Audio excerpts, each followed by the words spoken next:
tiny balls, tail up high, no sense at all. Snake said, buddy, chill a minute. Cat said, nah, I own this hall. Salty cat, why you gotta act like that? Salty cat, purring loud and snatching snacks. Solid snake, almost lost his whole snack break. Salty cat, what a weird and crazy cat. The TV glowed, the room got warm, beef cup tilted, snake got slow. Cat was circling round the plate like it had a legal show. Snake blinked once and nodded off, dreaming of stealth and rubber bands. Cat took over every inch and sat there like it had planned. Little paws and shady eyes, big nap energy, zero class. Snake woke up to chaos, staring. Cat was posed like kiss my ass. Salty cat, why you gotta act like that? Salty cat, purring loud and snatching snacks. Solid snake, almost lost his whole snack break. Salty cat, what a weird and crazy cat. He tried to throw a sneaky look, but the cat just licked its paw. Then it hit him with a smug little stare like it broke every house rule law.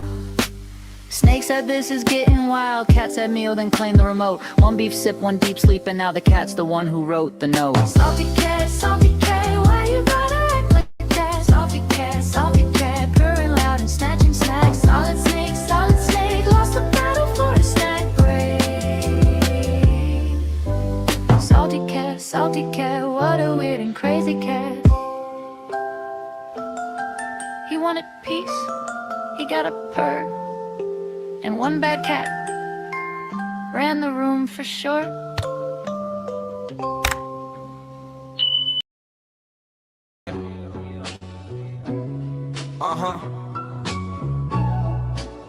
We all live. Let's talk about it with your host Jules and Latino. Let's talk about it. Pull up a chair and show people. Let's talk about it. Real life, real laughs on the reload. Let's talk about it with your host Jules and Latino. Jules got the gems, big facts. Latino bring the spice. No cap, 2 mics, 1 vibe. Tap in, turn it up, tell a friend. Let's begin. Let's talk about it with your host Jules and Latino. Let's talk about it. Pull up a chair and show people. Let's talk about it. Real life, real laughs on the reload. Let's talk about it with your host Jules and Latino.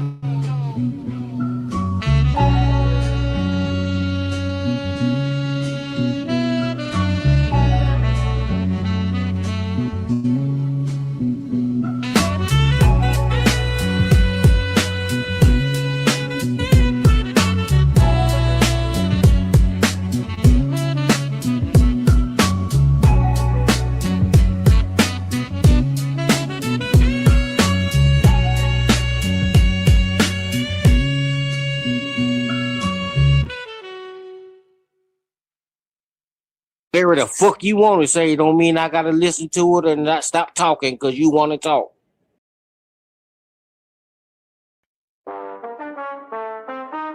Yeah.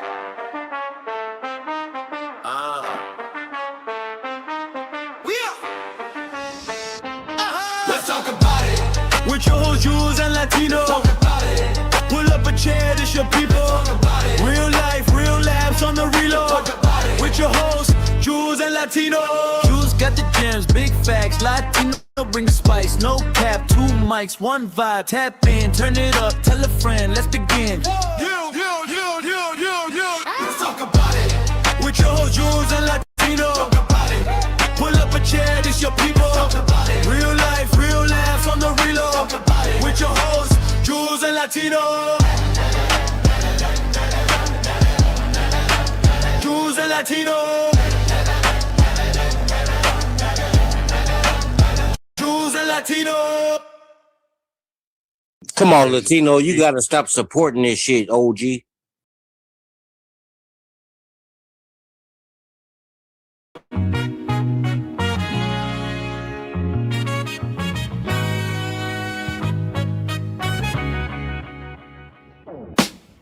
I found your note in the drawer. A pixel heart, a worn out core. My room still knows that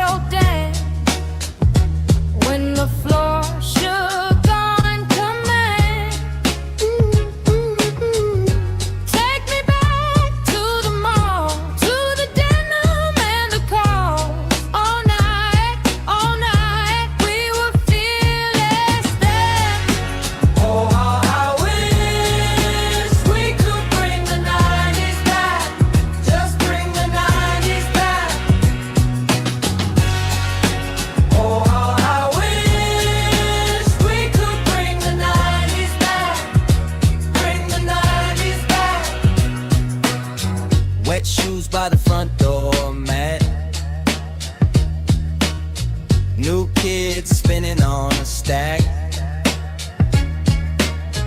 Arcade keys and bubble gum. Every summer felt uncut. Take me back to the mall, to the denim and the calls. All night, we were fearless then.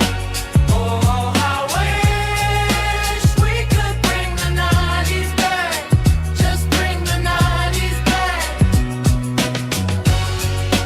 Oh, I wish we could bring the 90s back. Bring the 90s back. Let the old stars shine again. Let the tape deck spin. No rush, no swipe, no scan. Just one more chance to begin. Oh, I wish we could bring the 90s back. Just bring the 90s back. Oh, how I wish we could bring the 90s back. Bring the 90s back. Oh, how I wish we could bring the 90s back. Bring the 90s back.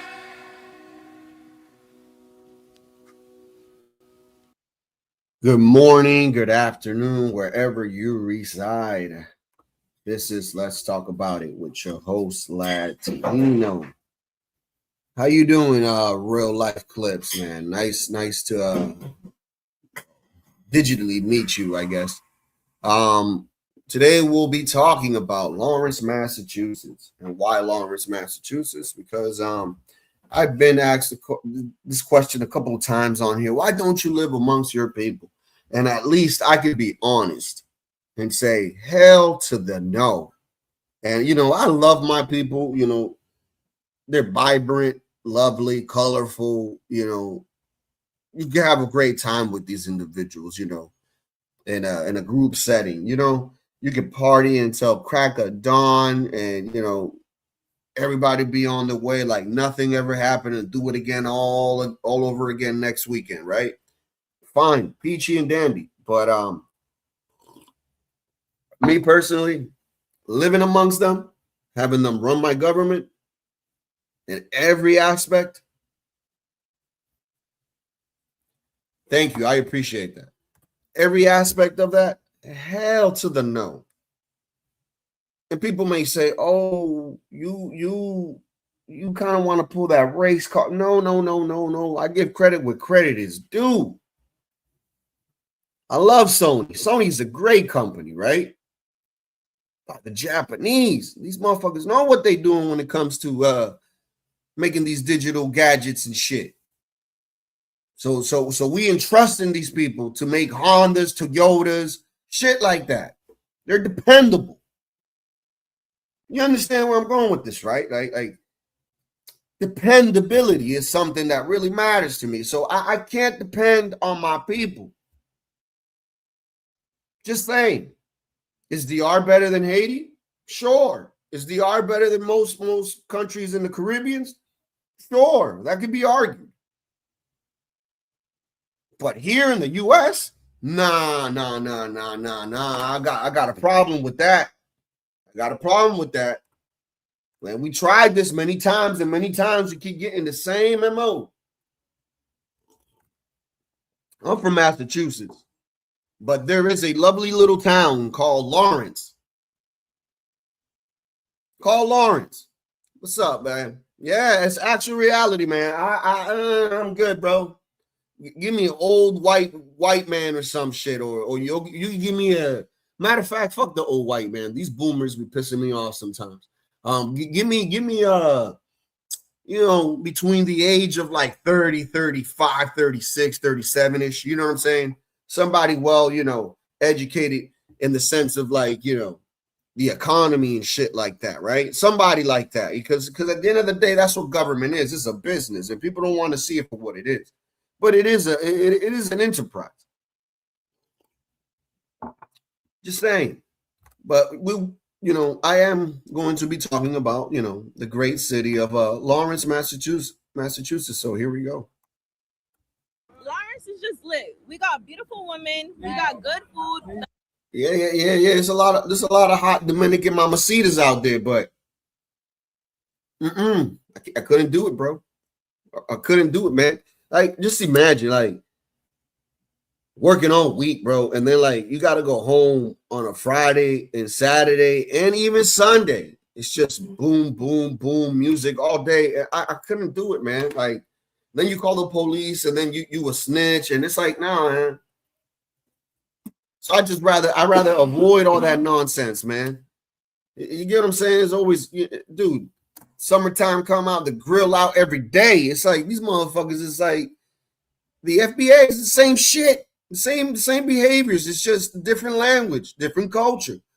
But I couldn't do it though. Not me. My neighbors are white. I love it that way. The club is lit. Today I'm in Long. Look what she said. The club is lit. You see what I'm talking about? These bitches are always partying on party and shit. Party mode all the time, man. These people don't know when to turn it off. That's Dominicans, bro.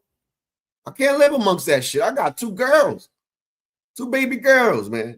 Lawrence. This is the most Hispanic neighborhood in all of Massachusetts. Nicky Jam Corner on the block where Nicky Jam grew up. Right here on Broadway and Green Street. What's the best club to go to on like a Friday night? Aqua. Mears. So if you come to Lawrence. See, the thoughts know the name of the clubs and shit. I don't even know a name in the club in Lawrence, bro. I haven't gone to Lawrence club in so long, bro. Like the last time I went clubbing to Lawrence was like, I was what, maybe 22, 24? Jesus Christ, dude. Like, I'm telling you, man. And it's wild because there be some fast ass little girls that be getting fake IDs just to get into the club scene because they want to already want to live that mature life, bro. I'm telling you, man. Yeah, man. Yeah. You get caught up like Akon. You want to go to the club? It's Aqua and Mears. ¿Tú hablas inglés? Español. ¿Te puede hacer una pregunta? La comida más fuerte. ¿Dónde está? I'm asking them like where the best food in Lawrence is. Yo, them Dominican mommies in Washington Heights, them bitches is thorough though. Like if I was a single man for a one night, fine. But like to take serious, fuck no. I don't want no gangster ass bitch telling me good morning and telling me to make my own goddamn breakfast and shit. Fuck out of here, bro. Like, what's wrong? Y'all weird, bro. Like, this is why some dudes be going after the studs and shit, because the studs, even though this shit is gross, like the studs are soft. And it's usually the one that is like the woman in the relationship is usually the one that is always aggressive. You never notice this shit? It's wild. Por esta calle aquí. Por ejemplo, pícalo, empanada. Empanadas there are good? Over 80% of the residents here are Latino. Man, can you say what Latino? Like, you just saying Latino. That could be Colombians, Venezuelans, Cubans, Puerto Ricans. You got to define it, bro. We all know Lawrence is Dominican, bro. Like, straight up. Like every last mayor for the past, what? I want to say since like what? The early 2000s, man. Every mayor has been Dominican, bro. Every mayor. And there's a reason for that. Why? Because there's other Dominicans voting these other people in, man. Empanadas de carne, line out the door, popping. Yeah, I ain't gonna lie though. When it comes to the food though, oof. Yeah. Our food is smacking, bro. Like, oh man, our food is what? It's wholesome, man. Wholesome food, bro. That shit will stuff you. You get diabetes. You don't want to do nothing afterwards, man. The meal's so good, bro. You comatose in a dream and into a dream, man. You become that movie with Leonardo DiCaprio, bro. Yeah, cuz. Brad, pollo típico, real Dominican food. 3 empanadas for $3. Yeah, empanada. I mean, I don't know how old this video is, but I don't think empanadas are $1 anymore. I think they're like 2 bills. I could be wrong, but what, 3 to 5 bills now for empanada? What the fuck, yo? The economy, yo, Trump, you got to get shit correct, because we were giving Joe Biden flop, and ain't no way that Latino used to pay $1 for empanadas, and now we paying 5 and 3. Oh hell no! Come on, Trump. What we doing, man? What we doing? Yeah, but the food is fire. I ain't gonna lie to you, man. I like what is it? It's basically a cow's intestines, man. They have it sounds disgusting, man, but this shit is so good, bro. I've been eating that shit since a kid. Like, ugh. Yeah, inflation. Yeah. I mean, we never gonna go back to them times, bro.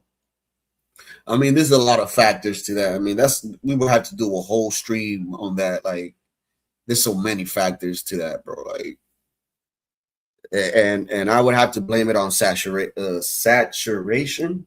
Yeah, when you have too much of one thing.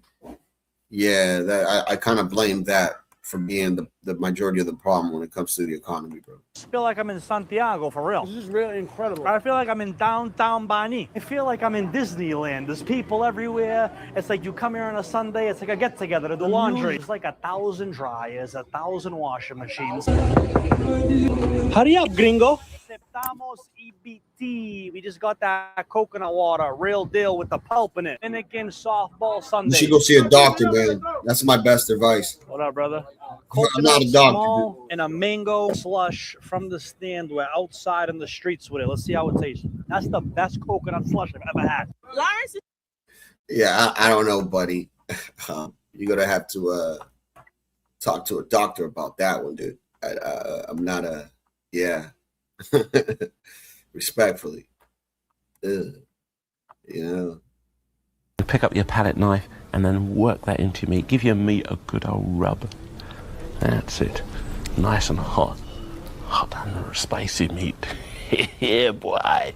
That's it. Is that lovely? Yeah, you don't want to do what that guy just did. He threw a whole bunch of jerk. Yeah, she'll burn up. Nah. I just put that as a skit. Don't take that as a literal consult. Just saying. But check this out. This dude, right? This white dude. Shit was funny, so I'll play it. In my travels across America, I've seen some miserable, horrible places. Added that list, Lawrence, Massachusetts. Not only does this place look trashy and ghetto, but the people here are the meanest, rudest, nastiest drivers you'll ever encounter.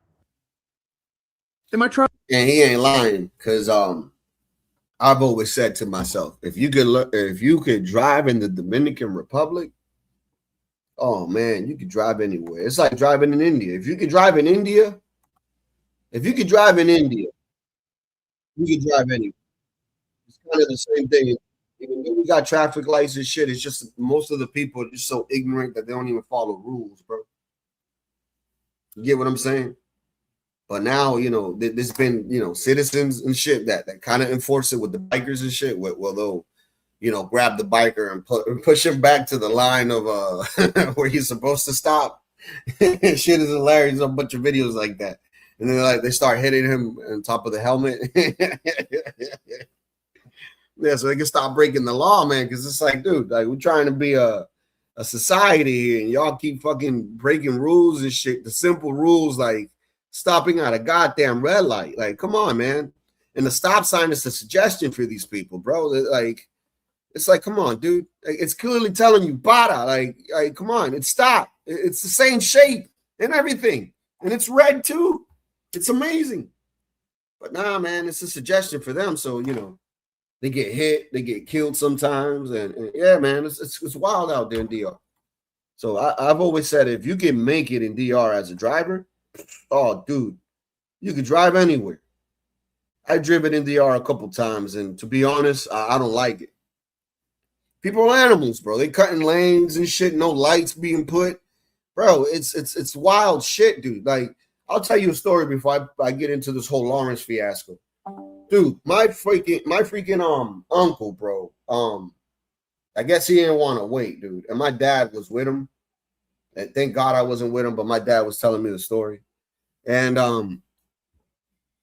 so remind you, it's a two-way kind of like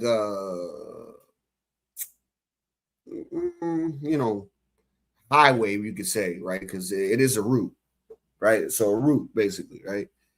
And my uncle, we had a pickup truck at the time, and this motherfucker decided to go through like the emergency, where cars, park if they got to change a tire or the car goes out of service or whatever, right? This man had the goddamn audacity, bro. Remind you, and the shit is like dirt road, right? But we have a pickup truck. So he's like, fuck it. We have a pickup truck. We could just drive through this shit. Remind you, there's also motorcycles on that shit, right? And they merge it into the emergency lane, I guess, to do the same thing that my uncle's doing. So my uncle's stepping on this thing instead of being cautious. He steps on the shit like 25 miles an hour. And my dad is just like, what the fuck?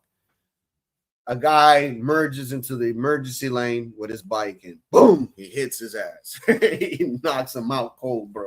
Right? This shit ain't even funny, right?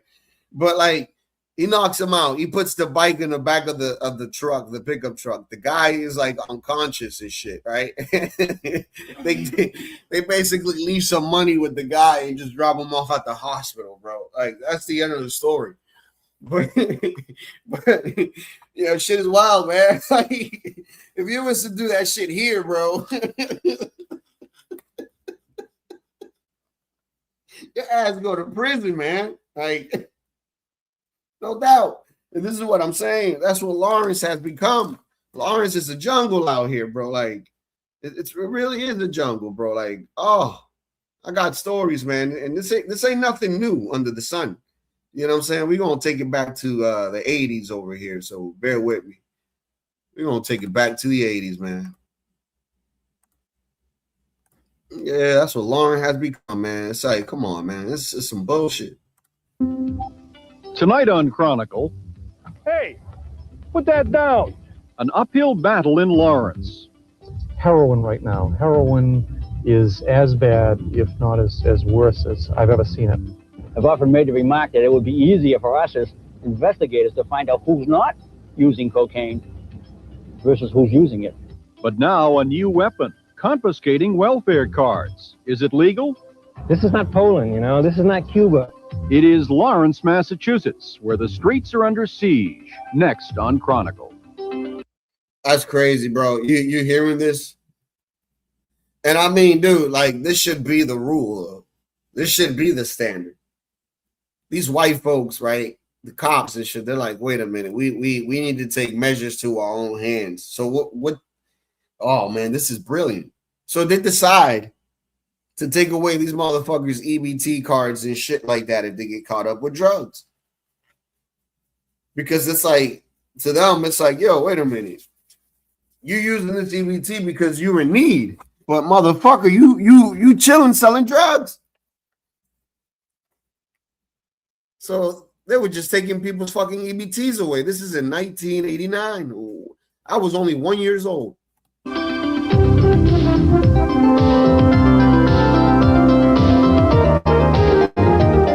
Tonight, Peter Mahegan, Mary Richardson, with Andrea Hall and Mike Barnacle. Chronicle, the New England news magazine. It is Monday morning. State police from the Essex County Drug Task Force get some new information. 1,000 bags of heroin have been delivered to a location in Lawrence over the weekend. Street value, $25,000.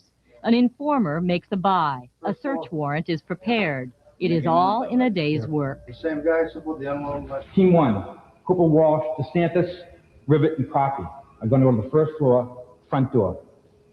People in here are hiding heroin. They're also in the garages.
Oh shit, I was muted. Back your hands back of your head. Back of your head. Back of your head. Damn, I was muted.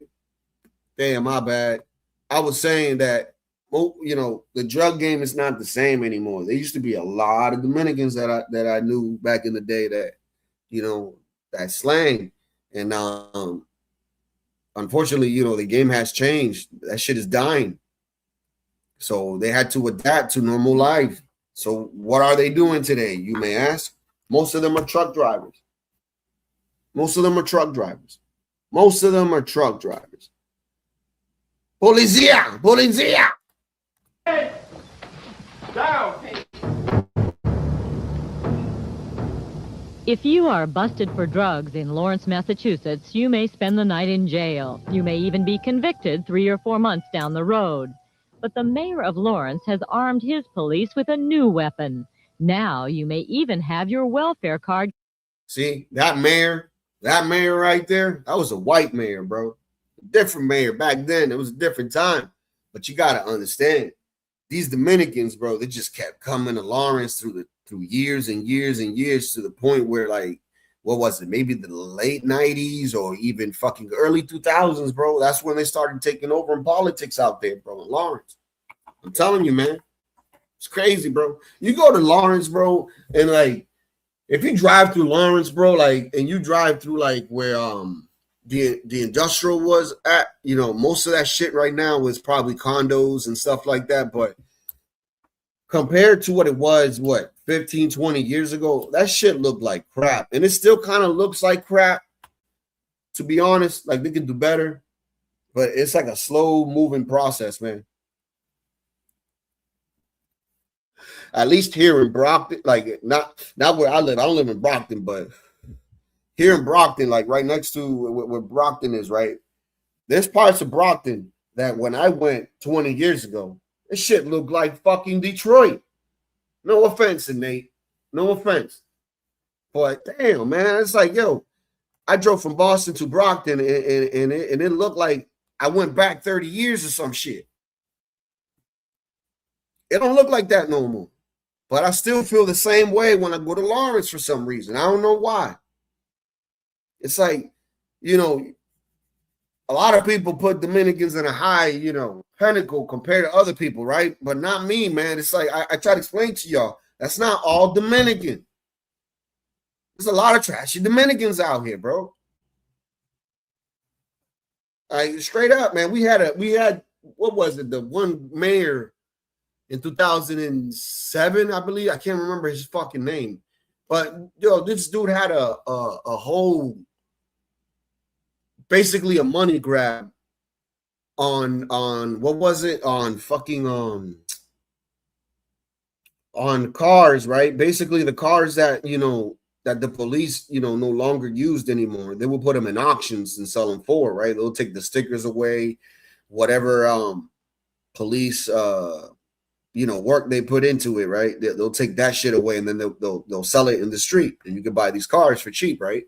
So what this guy was doing, he was setting a price on the vehicles, right, himself, because, you know, apparently, you know, his building is in charge of that shit, I guess. I did not know that. And so he was putting a price on these vehicles, right? They're like 4X positions, shit like that. Tauruses, you know, Ford Taurus. And he would send these cars to DR, bro, and make a profit. Yeah, and make a profit. And you know who else was involved in that shit, which is crazy? That Democrat dude, the one that got caught up with him and his wife and the gold bars and shit in their closet in his suit. Fuck, I forget his name. Hernandez, whatever his name is. Menendez. He was caught up with that guy too. And basically Menendez basically ousted his ass. And he saved his ass. I don't know if you guys remember Menendez, bro. Menendez, the other Hispanic, the Democrat. I think he was a senator or some shit. Yeah, he was involved in that shit too, bro. Sending them old police cars to the Dominican Republic, bro, and making a profit, bro. Like, you know, if you would have put him in the auction, he probably would have made, you know, a good $5,000, maybe $6,000, $7,000 off the cars. He was buying them shits for like what? From what I heard, it was less than $2,000, but he was selling them shits out there for like what, $12,000 to $10,000. You what? He sent more than, I can't remember how many cars, but I know it was more than 30. Man, I'm telling you, man, bro. Confiscated. A whole bunch of corruption, bro. Like these Dominicans, bro. Like don't. You know what I mean? We hustlers and shit, but motherfuckers be scammers too. I believe entering on a warrant, I have the right, in my thinking as a police officer, is probable cause to believe there's some kind of misuse of that card here. I have the right, all right, I have the right as a police officer to seize that information on that card, and I'll do it. This is not Poland, you know, this is not Cuba, you know, where you can just suspend portions of the constitutions for particular groups in the population just because you want to deal with specific social problems. That's dangerous. There were very little risks for the drug dealer to take. They didn't have to work. They could stand on the corner all day and sell drugs, have an income mailed to them every month, and just enjoy life.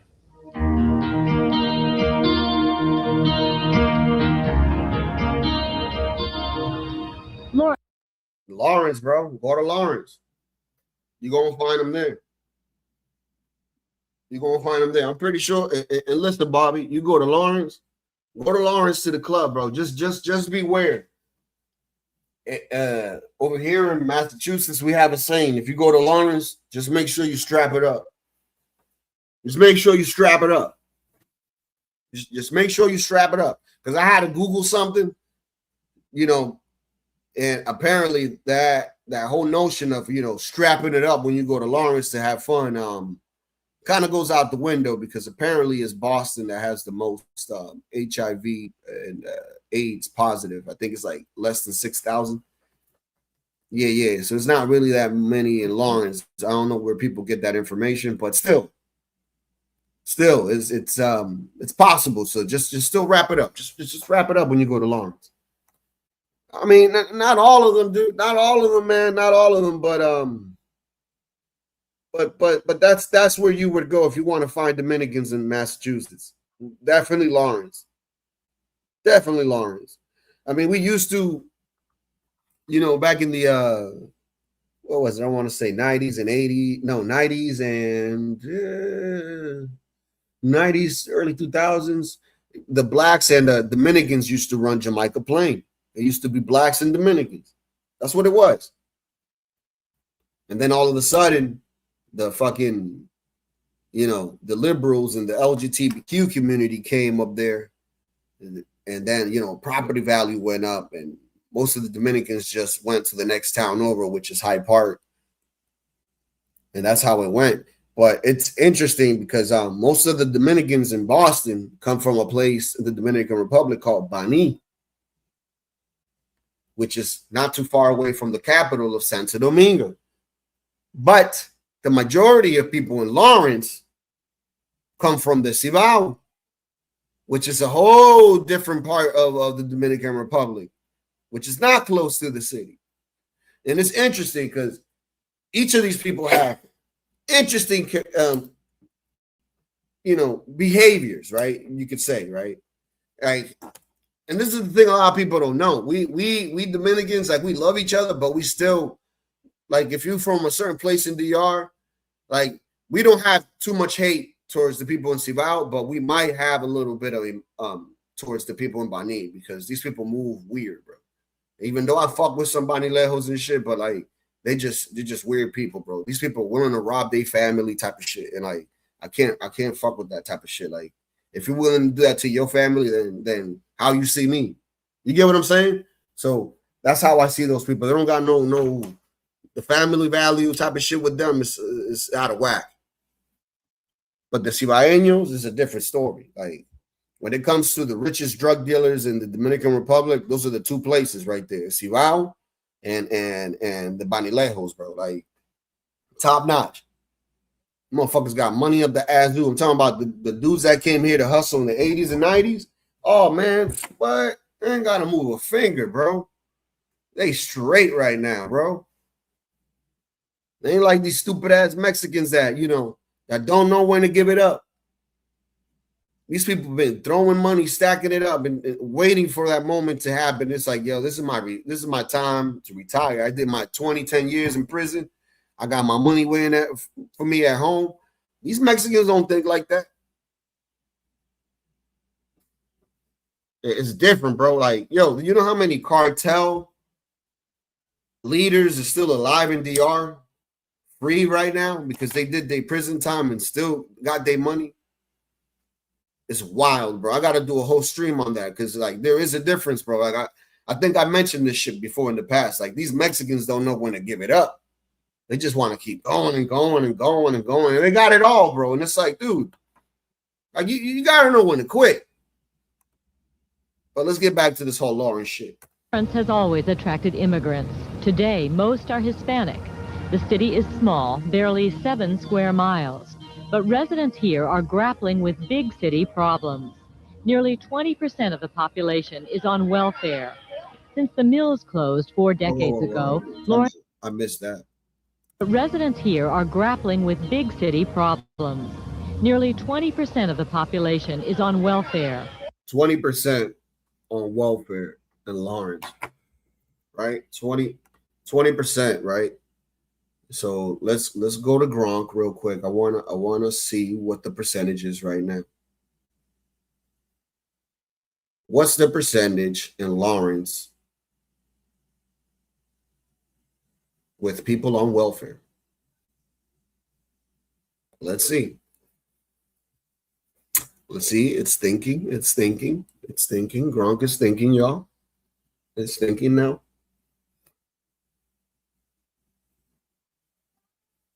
Damn. God damn.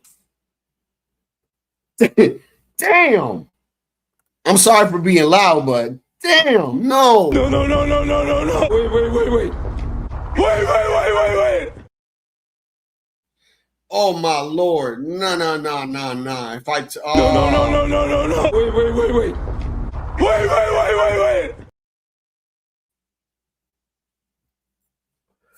Oh, you ready? You ready? I'm about to type it in the chat. Oh, Jesus Christ. Oh, my Lord. Oh, my Lord. Jesus Christ. Oh, this makes me sick. This makes me sick. This makes me sick, guys. Sick to my stomach, bro.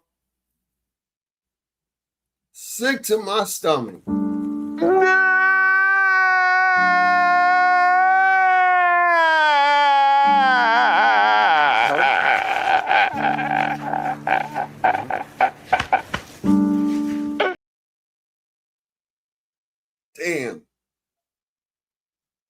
Damn.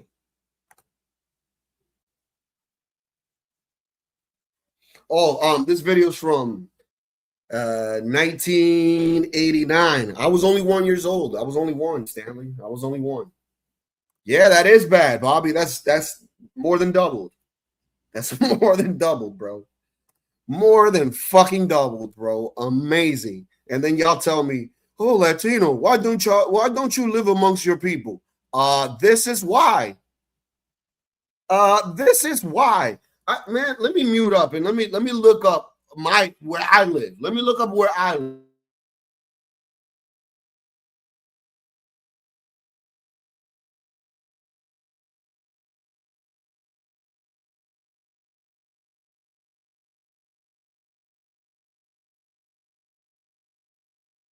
Give me a second. I'm searching where I live because I'm not going to give you guys the name of the town.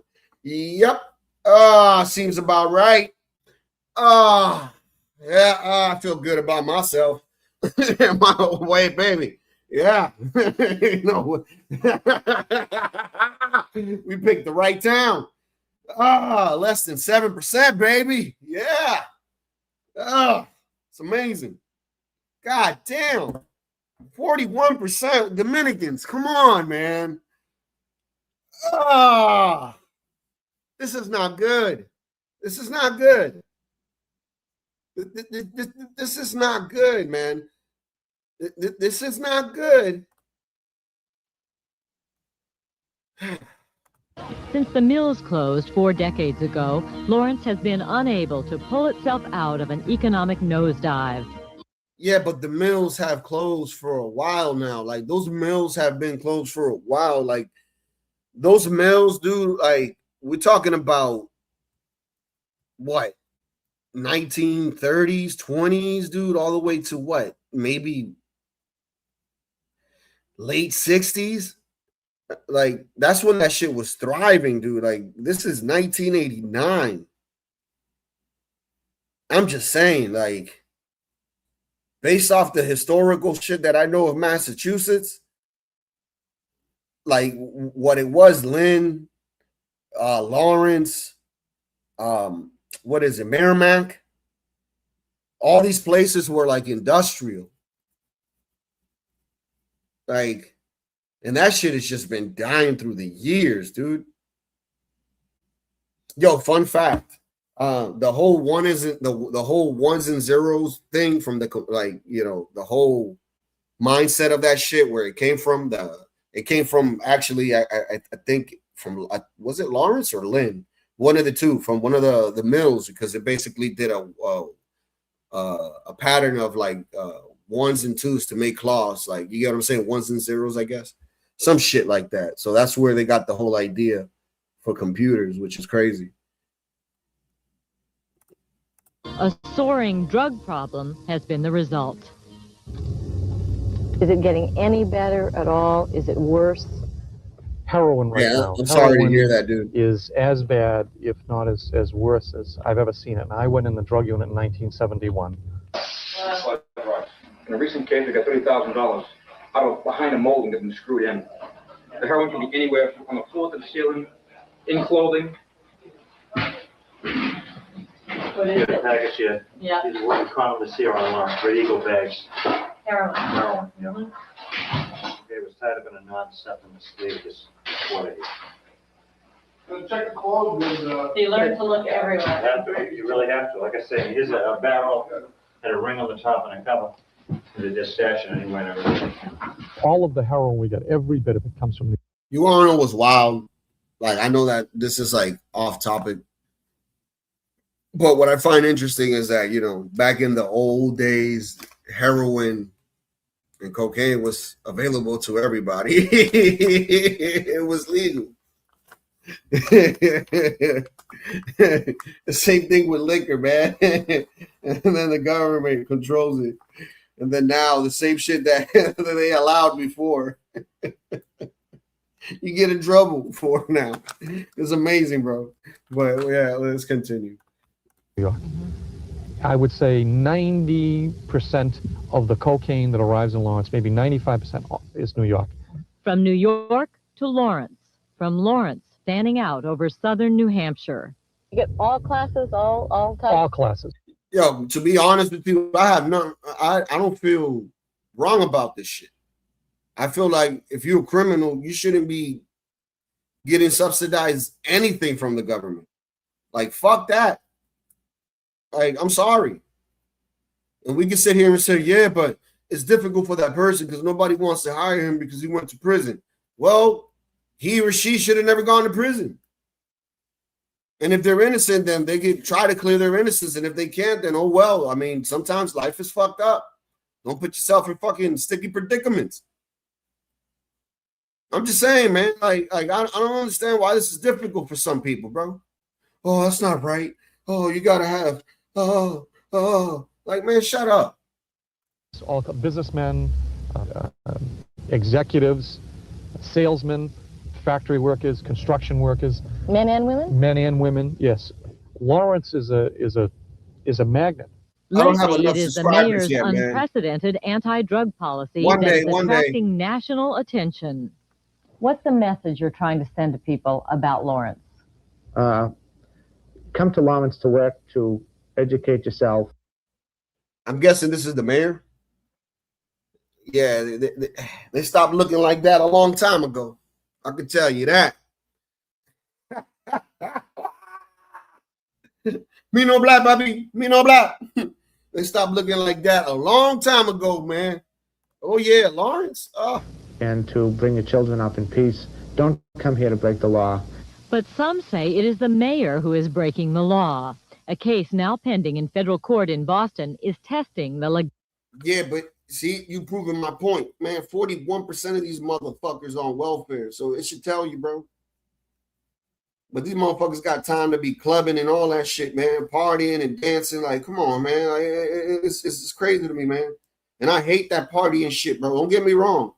Like, if it's New Year's, Thanksgiving, and shit like that, I'll, you know, I'll sacrifice my time, you know, spend with family and shit like that. But to be honest, bro, that party and shit is lame, dude. Like, if you really want to party, bro, and go to the club and spend $200 on a bottle, just buy the bottle in your house and have people over your house, bro. What's the difference? It's just you want to be seen and shit. You know, you want the sparklers and all that crap. Come on, man. It's just nonsense. legality of his policy. Given the fact the drug problem is so bad, what's wrong with the mayor's plan to confiscate welfare cards? My concern is in protecting individuals' constitutional rights. These individuals have only been accused. They have not gone through the constitutional process of a trial by their peers and found guilty. Once they're found guilty, hey, for all I care, lock them up with a chocolate key, eat it in front of them, and let them rot there, okay? But they have certain rights before you get to that. Yeah, but Jesus Christ, I don't know. I always assumed that you lose those rights and privileges when you become a I mean, they haven't been prosecuted too, so that's one thing. But I'm just saying, you know, for shits and giggles here. Like, if you're a felon, like, can you still apply for benefits and shit, bro? Like, and if you can, that's crazy, bro. Like, that's wild. Because I don't know, man. I've seen people in the hood, bro, of all types of walk of life, Black, Dominican, Puerto Rican, that had, you know, got evictions, right? For the same fucking reason, which was what? Selling drugs. So isn't that not a benefit? Isn't that not part of welfare? So that's why I asked the question. Like, I've always assumed, like, if you got caught up selling drugs or whatever, you get no food stamps, none of that. Yeah, eat the chocolate key, bro. That's wild. Yeah. But he's saying all this, but at the same time, he's saying, yeah, you can't take away their food stamps and shit. And it's like, yo, but why not? I mean, the motherfuckers was on food stamps, living off of what? Section 8 or whatever the hell it was, and selling drugs. Like, come on, man. Like, it's wild, bro. Like, and he's talking about, no, you can't take away their rights. What rights? You lost those rights when you got caught up selling drugs, homie. I'm not understanding this. Level. Legal or not, the policy continues.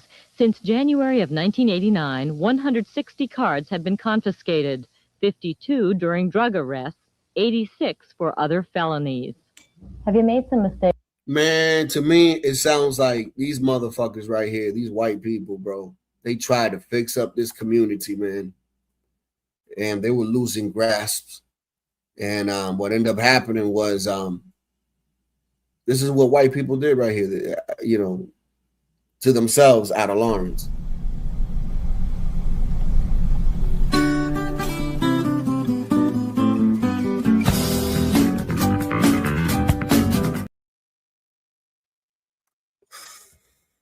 That's literally what happened, man. Those white folks was like, man, we can't control what's coming. We got to get up out of here, dude. We got to get up out of here, dude. It's the same shit that I was watching yesterday. Me and my wife was watching this this video, the poorest town in Mississippi or some shit like that, right? And in the 50s and 60s, apparently this town was thriving. And then basically when you know, the whole civil rights thing came about, most of the white people in that community took their businesses and their companies and dipped. And then that place became the poorest town in the whole United States. Like it's fucking wild, bro. Like, and it's not to say that, yo, oh, we got to stop being. No, man, I'm trying to show you that even Dominicans are fucking capable of the same shit. Y'all don't want to see it, bro. Like, it's amazing to me, bro. Oh, you racist. No, I'm not. I just see bullshit and I try to run away from it until I can't. And I'm pretty sure everybody does this shit.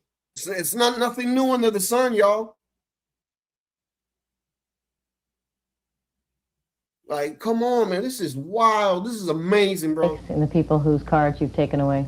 Well, I think so. I think we admitted that 22 cards were of people who were picked up for misdemeanors.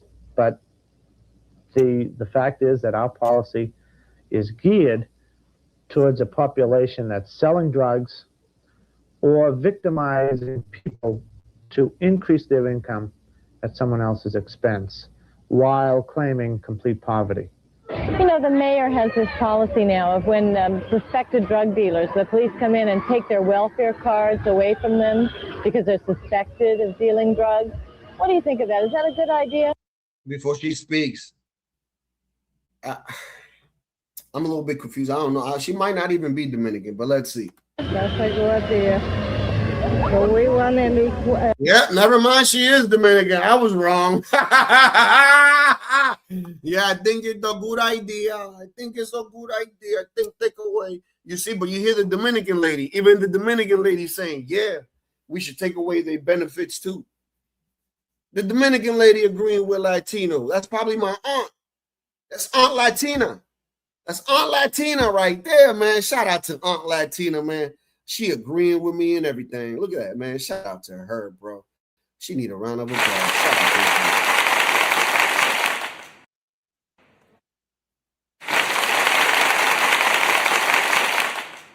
See, all Dominicans ain't bad. She's a smart woman, man. She's like, bro, yeah, we need to take away all their benefits. If they doing this type of shit, I got children. They play out in these streets. Even she's telling you. And this was back in what? In 1989. I was only 1 years old. Little Bambino Latino. What a goddamn shame, huh? why in the neighborhood Suspected of dealing drugs. What do you think of that? Is that a good idea? That's a good idea. So we want to be quiet in the neighborhood, you know. You want a quiet neighborhood? Yeah. They're frustrated. You find out. See, she wants a quiet neighborhood. And then we got this dude over here. Probably a Dominican dude live over here with his stupid liberal ways and shit. You know what I'm saying? Like, he's like, you can't take away these guys' rights, because I've been here in this country and I read the Constitution. I know my rights, buddy. I know my rights, buddy. He's one of these guys. You ain't gonna tell me this is illegal. These people have rights. Tell you this right now, Latino. You're pushing my buttons. It's like, bro, like, come on, man. Like, dude. Like, come on, man. You think you're helping, but you're doing more damage, bro. People like you need to shut the hell up. That's what people like you need to do. People like this man right here need to shut the hell up. They make society dangerous, bro. And they don't realize it because, well, you don't know the rights, buddy. A lot of parents here in desperate situations. They have children, lots of children around that see this every day, that are sometimes innocent victims of this. Exactly, but you're the one saying we should still keep giving them food stamps and shit, bro. Oh my Lord, this fucking guy, fucking mustache, fucking Pablo, looking dumb motherfucker. Like, listen, you jackass. Like, what ends up happening is, bro, listen, I'm gonna break it down for you. For those that don't understand this type of shit, what ends up happening is, let's say the drug dealer, he's a small time. This motherfucker is broke. He had to use some of his money now for lawyers, bail money and shit. Because at the same time, hey, the dude still got to eat. So what he going to do? He says, wait a minute. I could flip my food stamps now or whatever the hell I get from the government to get back. Start with a little small quarter, work my way to a half, work my way to a whole thing. Do you understand? So you're not helping. Like, dude, you're making the problem worse by saying, "Oh, buddy, they have rights, and you should give them their, that's not fair." Man, shut up, dude. With a lot of needles. There's a bag with a lot of needles? Yeah, I hate them. See, look at that. Bro, a bag with a lot of needles. Come on, man. And you telling me, wow, these kids aren't victimized from it, but you still got to give these people their benefits, because their rights, because then our rights could be taken away. It's like, bro, but these people that are not committing any crimes, why would their rights be taken away? You dumb mother. Like, think about that one. But they can't because it's so, these people are so ignorant. Dude. Sometimes innocent victims of this. With a lot of needles. There's a bag with a lot of needles? Yeah, I hate them. No good. You see it every day? Do you see people dealing drugs? Sometimes. How do you know what they're doing? Because sometimes. Look at that. These are young little kids knowing that these people are dealing drugs, bro. And this other doofus is here saying, no, they should still have their benefits. It's their rights. Like, dude, like this guy doesn't care about little Lisa, little Juan, Emily, who else? Give me a Spanish name over here. Soledad, Rebecca. He don't give a shit about these kids. Sometimes the police is so after them. Just a fight, Tom. When we come up that street, I noticed it was very quiet. Too quiet. Why? Because they're sitting right here. But you need several of these cars. Your manpower problem becomes a problem because you don't have that expenditure. Like, these liberals piss me off, Jules. You don't understand. It's the same shit, just a different decade, man. Still saying the same talking points. And it's like these people are so dumb. We care for these people, we really do. Do you? Because, I mean, you're trying to be fair and balanced. And this is what I tried to explain the other day. There is no fair and balance. Like, there isn't. You fuck up, there's no fairness for you because you're a fuck up. That's it. Like, why are we giving fuck ups fairness? Like, I don't understand this. Like, what world are we living in that we do this shit? Like, they don't do that in Japan. I don't understand this. And it's not to say that people shouldn't have rights. But, man, if you're breaking the law, should you have the same rights as somebody that isn't? No. No. To cover a 2-block area. So while they're sitting here, no doubt on the backside of another block, the deals are going down.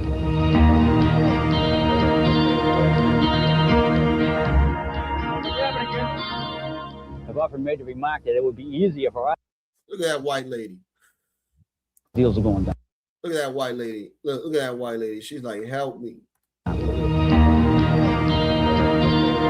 Look. She's like, damn, man, help me.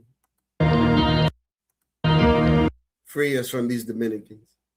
Look at that face. Free us from these Dominicans. Free us. Free us. Please. Please free us. I've often made the remark that it would be easier for us as investigators to find out who's not using cocaine versus who's using it.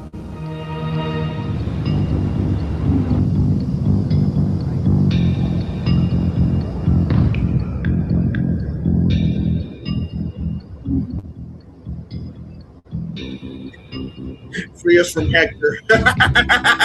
There isn't anybody here we haven't locked up more than once. Part of them are still on the street. In fact, I just heard a horror story this morning of a guy who's due back in for cocaine distribution and heroin distribution, who has in excess of $5,000 up in bail for civil arrest.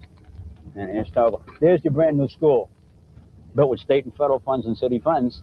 As you can see how close it is to this proximity. And here's the children that suffer again. Yeah, that is a good question. What is the most common male Dominican name? I would have to say Miguel, right?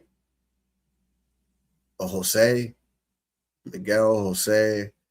Who else? Jose is basically John in Spanish, I think, right? So, yeah, there's a lot of Johns. Jose, Miguel. Miguel is what in English? Michael, right? Yeah.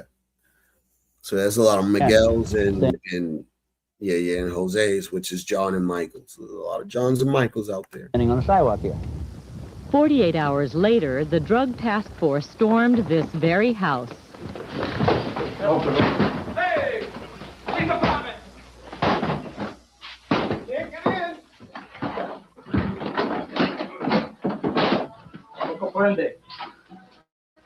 This time, the police were too late. The suspected dealers had left. Some of the houses we've served search warrants on half a dozen times in the last 5 years. And the reason is because of transient nature of the population here. As we bring in the... Exactly.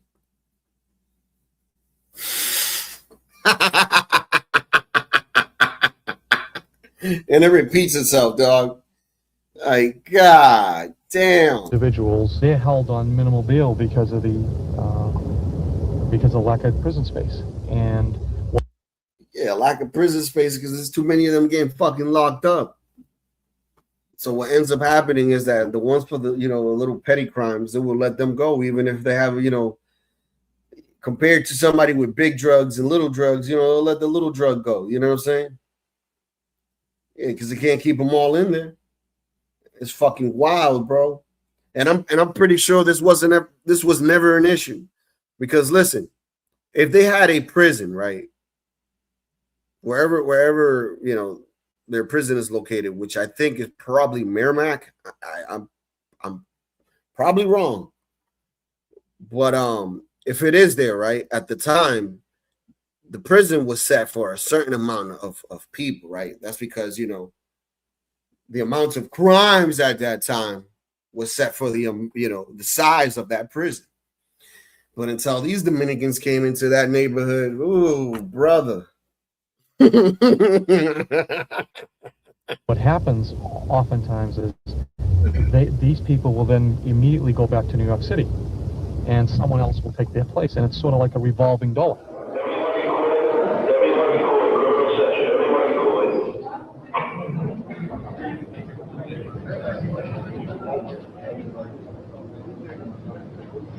You're on the same situation where let's get trial in this court, waivers have been filed. There are two cases here. One is an abandoning of a motor vehicle, the other is a possession of Class A substance. January 5th, the trial. Romero, the court orders that you stand released on your same conditions of recognizance until January 5th, 1990, sir, for trial. That would be at 8:30 in the morning in this court.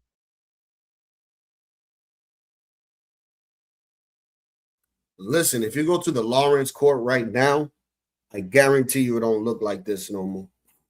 In the sense of, you know what I'm talking about. I ain't got to explain it. I'm telling you, it's all Dominican chicks now and Dominican dudes in that bitch. I'm telling you, dude. Maybe the judge may be white, but yeah, dog. I'm telling you. You go there now, oh, it's different. If you fail to appear, sir, you'll be subjected to a fine, a jail sentence, or both. That is all. You have to understand that this is production line justice that nobody likes. That there are 19,000 criminal complaints coming through this particular court. Just this court, 500,000, 500,000 criminal complaints being processed by the district courts annually. And you throw at that whole problem 100 or so judges on any given day and 300 or so prosecutors, and you can't deal with the scope of that problem. I think if you go through the courthouse and you see that the people working here, you see, one, a very dedicated bunch of people, but also you'll see people subject to burnout at a very early stage in their career. Take a trial date for... Take a trial date. Thank you. Okay, Kathy. I also have a pre-trial with you, and it's just going to be a trial. Okay, great. Okay. It seems to me that if the president is wanting to fight the war against drugs, this is the place to start. These are the front lines. You just say, I want to have the full-blown hearing. And all you mean is you'll take the stand and tell the judge what your losses are now. The court. You got a strong court, you got a very strong community. You have a weak court, and the community runs itself.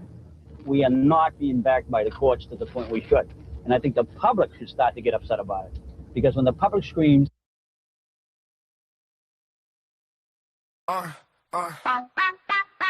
Yeah, yeah, hey, thanks for the cash. Love when it stacks. Phone going bling, bling, bling. Every little ring mean racks. Thanks for the cash. Run it right back, right back. All I gotta say real fast. Thanks for the cash, thanks for the cash, thanks for the cash.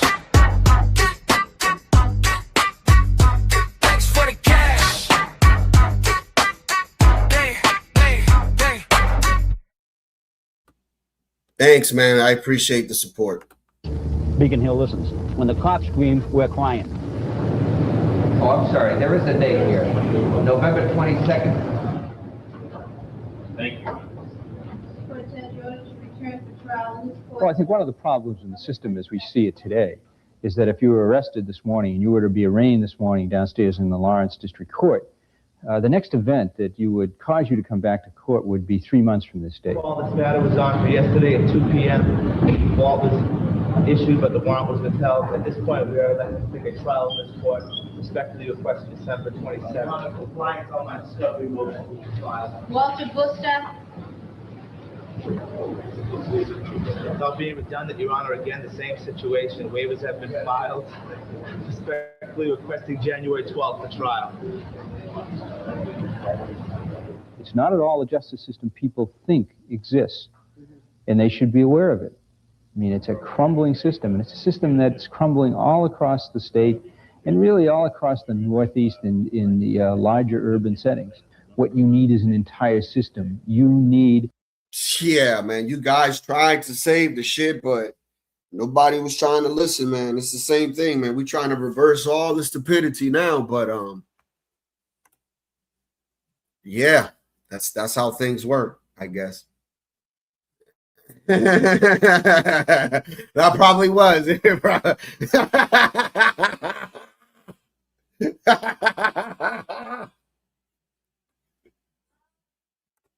Not bad.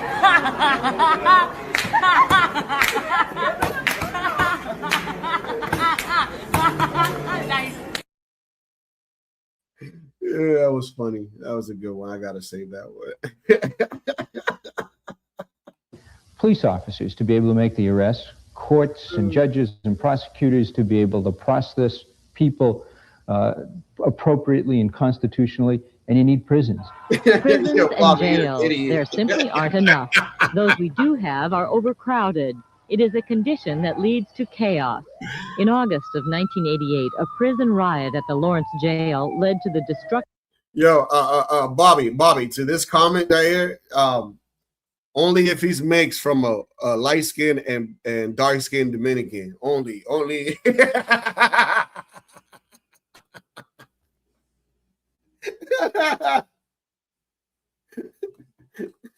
Of an entire wing, space that to date has not been repaired. Today, there are only 60 cells to house 242 prisoners. Outside the walls are the neighborhoods, where it is the innocent who live in prison. A prison of fear. it's a hell of an environment to live in. You have to keep your mouth shut in here. You talk to no one. Most of these people in here can't be seen talking to a police officer. Won't be seen. Won't say hello to me unless they're totally out of their environment for fear of reprisal by somebody that night. especially if, God forbid, a raid takes place in here in that night. You must have talked to him. I saw you talking to an officer this afternoon. There were people trapped in that drug world, which are unfortunately family members. Here's a building on my left here that's half empty now. We shut down years ago. The landowner took it over, cleaned it up a little bit, and now it's going right down the tubes again. When you have a neighborhood which is controlled by junkies, a neighborhood which is affected by the violence that goes along with drugs, what choice does a kid have? I mean, what opportunities does a kid have? City Hall needs to come out and, in the language of the people here, educate them on the importance of why it is that they have to get involved with public safety issues, okay? And that means dropping a dime, if necessary, on drug dealers, pointing a finger. It's 2:58 in the afternoon. I can guarantee you I'll come back at 1 o'clock this morning. These people will be sitting here, and I can get from anybody on the street anything I want, from a hooker on out. Shit, nothing has really changed, bro. It's the same shit. I mean, now, like I said, dude, the scam when it comes to drugs and shit, all that stuff has died out, to be honest, bro. Like the drug game, it's really not what it was anymore. So what's the next thing? Scamming what?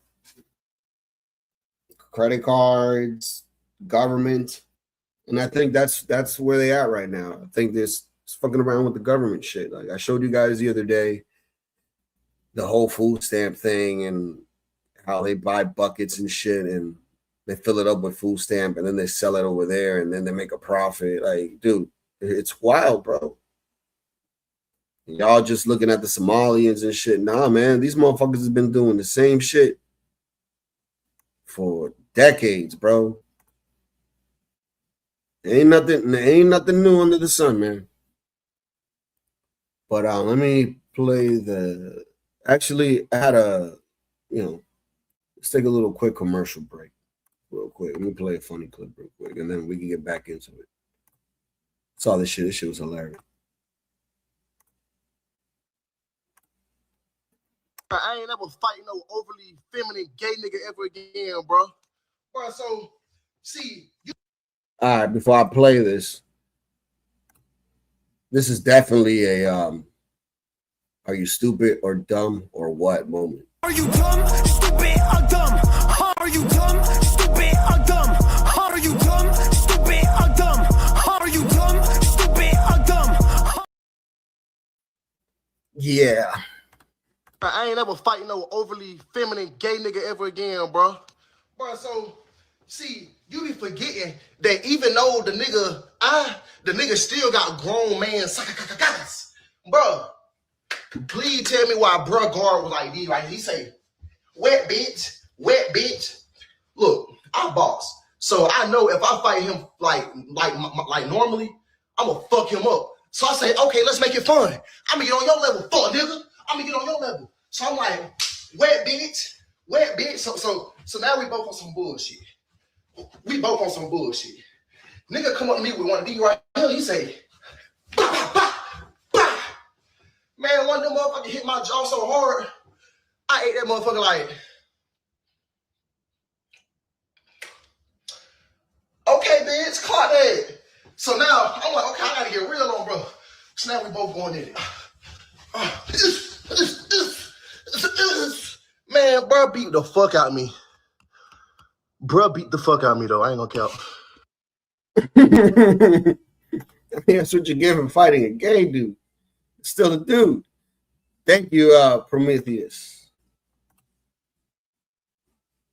Give me a second. Bear with me. Yeah, hey, thanks for the cash. Love when it stacks. Phone going bling, bling, bling. Every little ring mean racks. Thanks for the cash. Run it right back. All I gotta say real fast. Thanks for the cash. Thanks for the cash. Thanks for the cash. Thanks for the cash.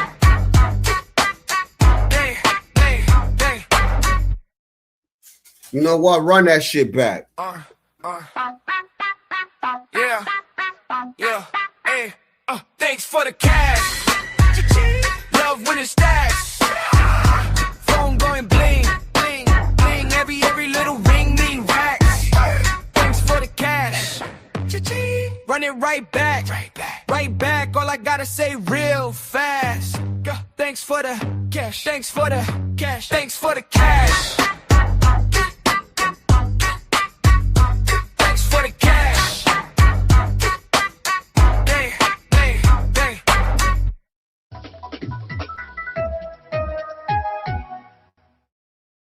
Bombshell in the city of Lawrence. Armed guards standing at City Hall there. John Atwater joining us live. And John, we expect this to get heated today. Yeah, it certainly could, Bianca. Police have been here all night, and if you see outside City Hall here, there's a police officer outside. There are even more standing guard inside over the ballots here at City Hall, and they are here because this race was decided by just 60 votes. Now, Lawrence Mayor William Lantigua's challenger, City Councilor Dan Rivera, is claiming victory this morning. Of course, the controversy in the Lantigua administration has been endless. The mayor's been the subject of federal and state corruption investigations. He's admitted guilt to campaign finance irregularities. 3 of his close political associates have been indicted, and he's survived 2 recall attempts. Now, election results show Rivera with 50.2% of the vote to Lantigua's 49.8%. So Lantigua was the person that I was talking about when it came to those vehicles that were being sold to the Dominican Republic. Remember when I was telling you guys about the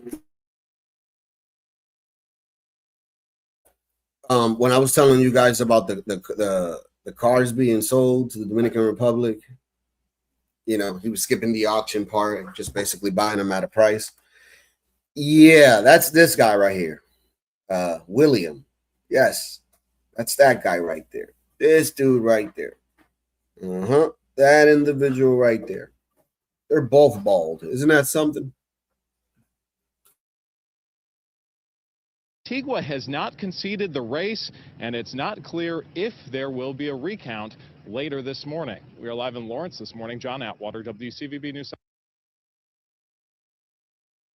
Yeah. Unfolding inside. So that guy ended up losing after that, but he was the governor, and then the other bald dude won. He became the governor, and while he was governor, this had happened. Let me give me a second. This right here. Let me pull this up. So there was a company called Colombian Gas, and I don't know if you guys ever remember this or recall, but I believe it was over. How many homes were affected or some shit like that? I can't remember if it was 3,000 homes or 30,000 or something. I can't remember the number, but there was a lot of homes affected, right? Because I guess it was a gas leak or some shit, and the piping wasn't put correctly, and a lot of houses blew up. So, and they had to do a lot of, gas work. Massachusetts Governor Charlie Baker declared a state of emergency today in 3 towns north of Boston that were rocked by natural gas explosions yesterday. 1 person was killed. Baker has also removed the local gas company from the emergency response. Warning. Yeah, hey, thanks for the cash. Love when it stacks. Phone going bling, bling, bling. Every little ring mean racks. Thanks for the cash. Run it right back, right back. All I gotta say real fast. Thanks for the cash, thanks for the cash, thanks for the cash. Thanks for the cash. Dang. Thanks again, man. I appreciate it, man. Love the support, man. Love it. Love to see it, man. Thank you. Appreciate it. Now from Kenneth Craig. It happened without notice during a series of gas explosions and fires yesterday that raced through homes in 3 communities north of Boston. This North Andover family returned home Friday and tried to salvage what they could after their house went up in flames.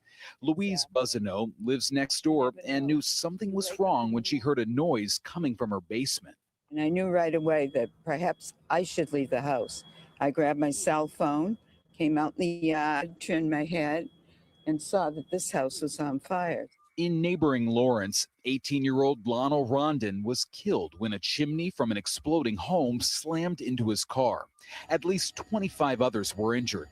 Dozens of buildings suffered damage. It looked like Armageddon.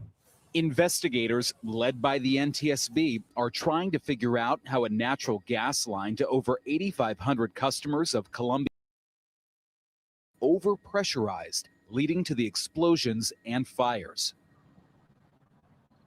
Some residents here have absolutely nothing to come home to, and that includes the man who lives right here in this house. He's actually a local police officer, and he was on duty last night when his own home went up in flames. He rushed home, he made sure his daughter was out safely, and then he started evacuating his fellow neighbors.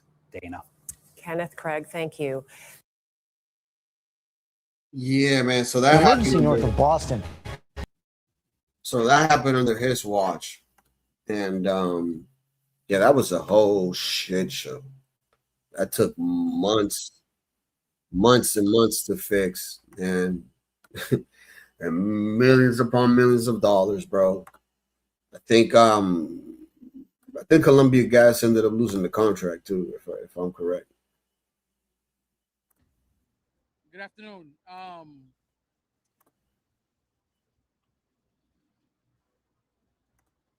Leadership's a weird thing. Sometimes you got to get out from the group to say a few things so that everybody's clear about what the mission is. And I don't take what I'm about to say lightly, but I do take it seriously. Since yesterday. Remind you, I believe this is the mayor in 2008 or 9. He's also Dominican, just like the last one.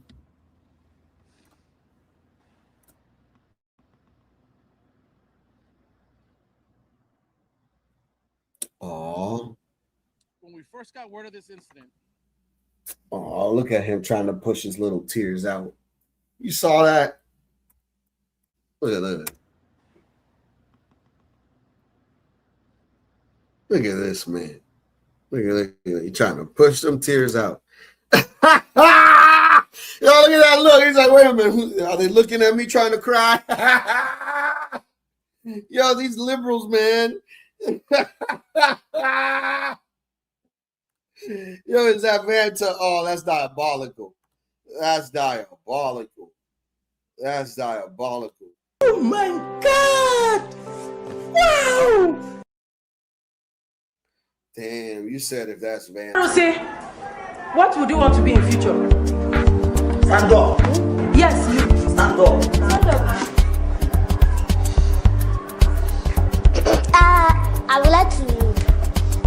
I would like to be a terrorist.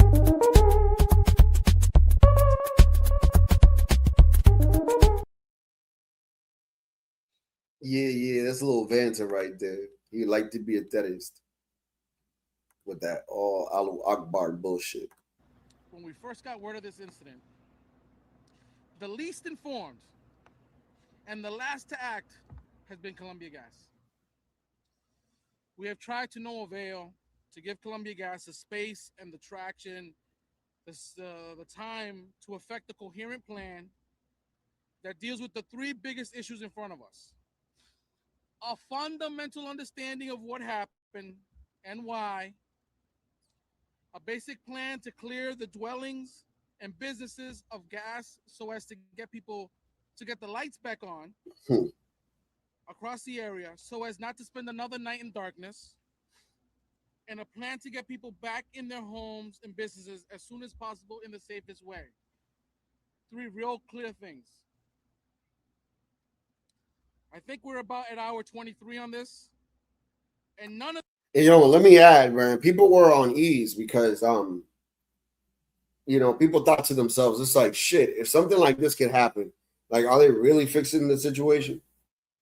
And, it took a while. It took a long time. I mean, Damn, this is what, 20 years? It's about to be 20 years now.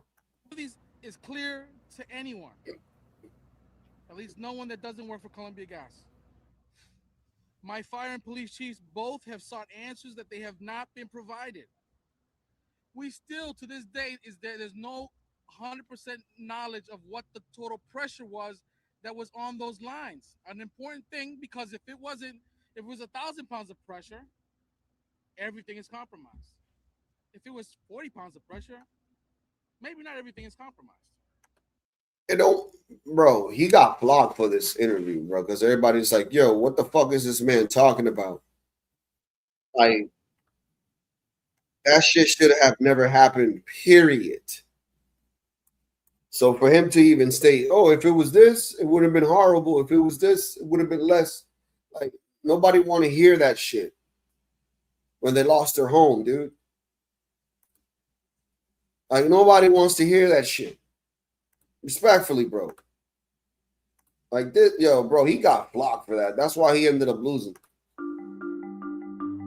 On September 13, 2018, a pipeline crew in the Merrimack Valley in Massachusetts was hard at work replacing an aging cast iron natural gas line with a new polyethylene pipe. Located just north of Boston, the original cast iron system was installed in the early 1900s and due for replacement. To maintain service during the project, the crew had installed a small bypass line to deliver natural gas into the downstream pipe while it was cut and connected to the new plastic main line. By 4 p.m., the new polyethylene main had been connected and the old cast iron pipe capped off. The last step of the job was to abandon the cast iron line. The valves on each end of the bypass were closed, the bypass line was cut, and the old cast iron pipe was completely isolated from the system. But it was immediately clear that something was wrong. Within minutes of closing those valves, the pressure readings on the new natural gas line spiked. One of the fittings on the new line blew off into a worker's hand, and as they were trying to plug the leak, the crew heard emergency sirens in the distance. They looked up and saw plumes of smoke rising above the horizon. By the end of the day, over 100 structures would be damaged by fire and explosion, several homes would be completely destroyed, 22 people, including 3 firefighters, would be injured, and 1 person would be dead in one of the worst natural gas disasters in American history. The NTSB did a detailed investigation of the event that lasted about a year. So let's talk about what actually happened and the ways this disaster changed pipeline engineering so that hopefully something like it never happens again. I'm Grady, and this is Practical Engineering. In today's episode, we're talking about the 2018 Merrimack Valley natural gas explosions.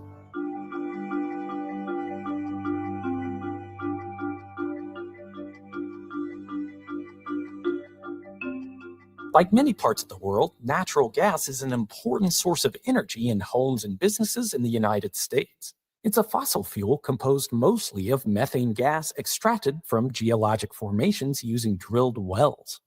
The U.S. has an enormous system of natural gas pipelines that essentially interconnect the entire lower 48 states. Very generally, gathering lines connect lots of individual wells to processing plants, transmission lines connect those plants to cities, and then the pipes spread back out again for distribution. Compressor stations and regulators control the pressure of the gas as needed throughout the system. Most cities in the U.S. have distribution systems that can deliver natural gas directly to individual customers for heating, cooking, hot water, laundry, and more. It's an energy system that is in many ways very similar to the power grid, but in many ways quite different, as we'll see. Just like a grid uses different voltages to balance the efficiency of transport with the complexity of the equipment, a natural gas network uses different pressures. In transmission lines, compressor stations boost the pressure to maximize flow within the pipes. That's appropriate for individual pipelines where it's worth the cost for higher pressure ratings and more frequent inspections, but it's a bad idea for the walls of homes and businesses to contain pipes full of high-pressure explosive gas. So where safety is critical, the pressure is lowered using regulators. Just a quick note on units before we get too far. There are quite a few ways we talk about system pressures in natural gas lines. Low-pressure systems often use inches or millimeters of water column as a measure of pressure. For example, a typical residential natural gas pressure is around 12 inches or 300 millimeters of water. Basically, the pressure at which you would have to blow into a vertical tube to get the water to raise that distance. About like that, roughly half a psi or 30 millibar. You also sometimes see pressure units with a G at the end, like PSIG. That G stands for gauge, and it just means that the measurement excludes atmospheric pressure. Most pressure readings you encounter in life are gauge values that ignore the pressure from Earth's atmosphere, but natural gas engineers prefer to be specific since it can make a big difference in low-pressure systems. The natural gas mainline in the Merrimack Valley being replaced had a nominal pressure of 75 psi, or about 5 bar, although that pressure could vary depending on flows in the system. Just for comparison, that's 173 feet, or more than 50 meters of water column. But the distribution system, the network of underground pipes feeding individual homes and businesses, needed a consistent half a psi or 30 millibar no matter how many people were using the system. The device that made this possible was a regulator. There are lots of different types of regulators used in natural gas systems, but the ones in the Merrimack Valley use pilot-operated devices, which are pretty ingenious. It's basically a thermostat, but for pressure instead of temperature. The pilot is a small pressure regulating valve that supports the opening or closing of the larger primary valve. All right, enough of this. I just wanted you guys to see the beginning of it and why that happened. You know what I'm saying? But I think I went a little bit too far in the video. But yeah, you got the and now we take it to today. Who's the mayor there? It's this gentleman right here. Check this shit out. So I'm advised by counsel for the respondent that they indeed encourage this and if you're wondering who's that lady next to him, she's a translator. Oh yeah. And have no objection and waive any objection they would have to the your services as a translator here. The division has a concern and has raised an objection based on the fact that counsel, much like me in my capacity as a hearing officer, don't speak Spanish, and therefore we're unable to decide independently whether questions are being translated both directions from the attorney and from the witness accurately. So I appreciate that objection. I do believe that under the circumstances, without objection from the respondent, we could proceed with your services. The risk is that there are many people associated with these proceedings, including the respondent himself and other people on the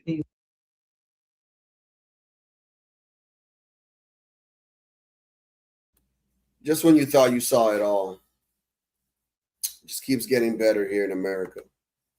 Yeah. You think I support this shit? Fuck no. You know, I don't want to be a jackass or anything, but because he's Dominican, I have to support this nonsense. Dude, how in the hell are you mayor if you can't even speak English? Like, bro, like, what are we doing, you as people, bro? Like, this is a clown show. Like, what? No way, bro. Like this is amazing to me, bro. No English speaking ass. And he going, what's up, CKJ? Like, yo, like no English speaking ass, man. And you the mayor in the greatest country on the planet. Like, how does that work? This motherfucker got a translator like he a baseball player. Like, bro, this dude got a translator like he hitting home runs and shit. Like, oh my Lord, this is crazy, bro. Like, This is, oh man, like, USA, bro. This is what I gotta say to the liberals, man, and all these dumb Democrats, bro. I'm Michael Jordan. Stop it. Get some help. Yeah, how you guys make this stuff happen? Like what? This is amazing, bro. Like I don't have no words. I really don't, dude. This is how I feel inside. Right now. Yeah, man, but I'm not gonna yell, man. I'm not gonna yell, man. I'm not. No. This is retarded, dude. Like it really is. Damn, son, where'd you find this? Based on that, he is Brian DePena. He is a Democratic mayor of Lawrence, Massachusetts, and he requires a translator to understand English. Which is ridiculous.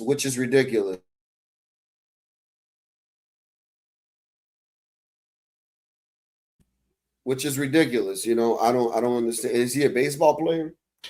He's a mayor in the United States of America. I don't know. You laugh or you cry. He is from the Dominican Republic, and Lawrence, Massachusetts has over an 80% Hispanic population. And the state of Massachusetts. Listen, it's not even about being Hispanic or not, because I fuck with Marco Rubio. You get what I'm saying? But let's be honest here, bro. Like, come on, man. You're gonna come in here in this country. Oh, and I got something for you, because he's gonna. Oh, dude, the contradiction is crazy. Like, I don't got a problem with Hispanic people being, you know, in positions of power when it comes to government, right? But at least learn how to speak and read the damn language, bro. At least. And be a citizen as well. You know what I'm saying? At least, like, bare minimum. That's all I'm saying. That does not require their mayors to speak English in America. Assimilation is important. Unity is important. Damn right. We can accept diversity so long as we're unified in it. It's not a tossed salad. It's a melting pot. You melt into American culture. Damn right. Supposed to. I agree with her. I agree with that beautiful young lady. Shout out to her. I don't understand how this is not a simple concept. I don't understand. Like, so you telling me a Chinese man come over here, we got to learn how to speak Chinese for him and treat what? No. You ran from your house, so you got to be accustomed to what's going on here. Like, that's how that should work. I mean, it works like that everywhere else in the world except here, for some reason or another. And people complain about that and be like, no, that's racist. It's like, no. It's like this everywhere else. And we need to stop doing that, where we want to make things different.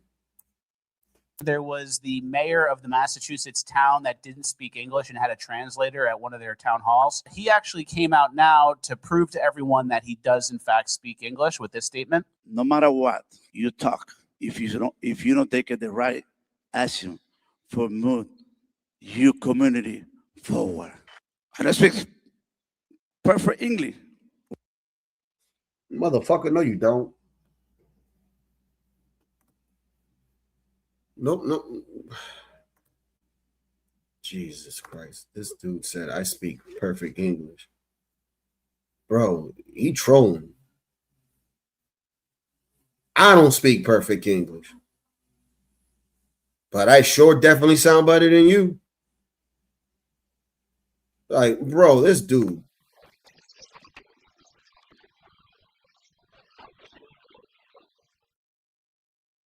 I don't think he would know. Because he's crazy for making that statement, man. Community forward. And I speak perfect English. Bro. Community forward. And I speak. What the fuck does that mean? Yo, can anybody in the chat tell me what word is that? What word is that, bro? Please tell me. Somebody, he speak perfect English, he said. For move your community forward. And I speak. What the hell is that? For move your community forward. And I speak. What, yo, bro, I'm losing my fucking brain cells right now. He trying to say he speak perfect English at the same time butchering it. Like, bro, yo, this gotta be the Twilight Zone. Let me pinch myself. Nah, this ain't a dream. This shit is real. This is wild to me, bro. One more time. For move your community forward. And I speak perfect English. What the fuck is that? Ooh, I'm getting mad. Yo, I'm getting mad. Bro, I'm getting mad right now, bro. I don't know why I'm getting mad. I don't know why this is pissing me off. This is really triggering me, bro. I'm really triggered right now. Like, why couldn't we get Moxie or something to be the mayor or some shit? Now, this dude, this milk dud mother, I speak. What the hell is that? Forward. And I speak perfect English. When I knock in door, never I promise to my constituency. Yo. To my constitution.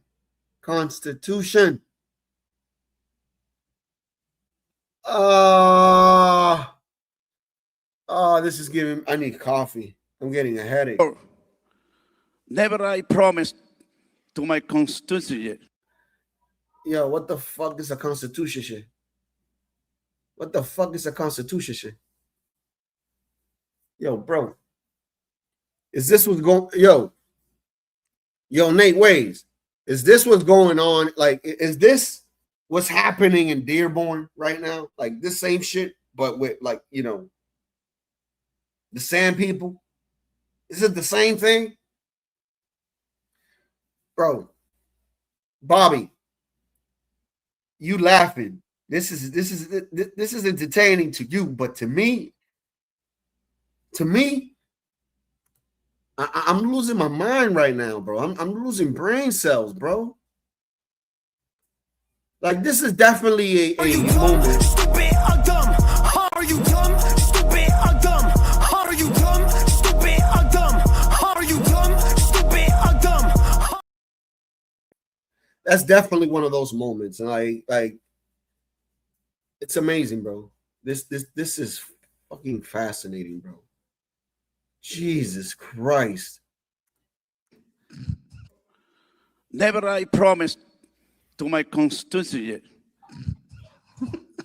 He speaks perfect English. Yeah, he does. Yes, he does, Chad. He speaks better than I do. Yeah. Yeah, he does. It's amazing. You know, even the subtitles were having some issues picking up what the fuck he was trying to say.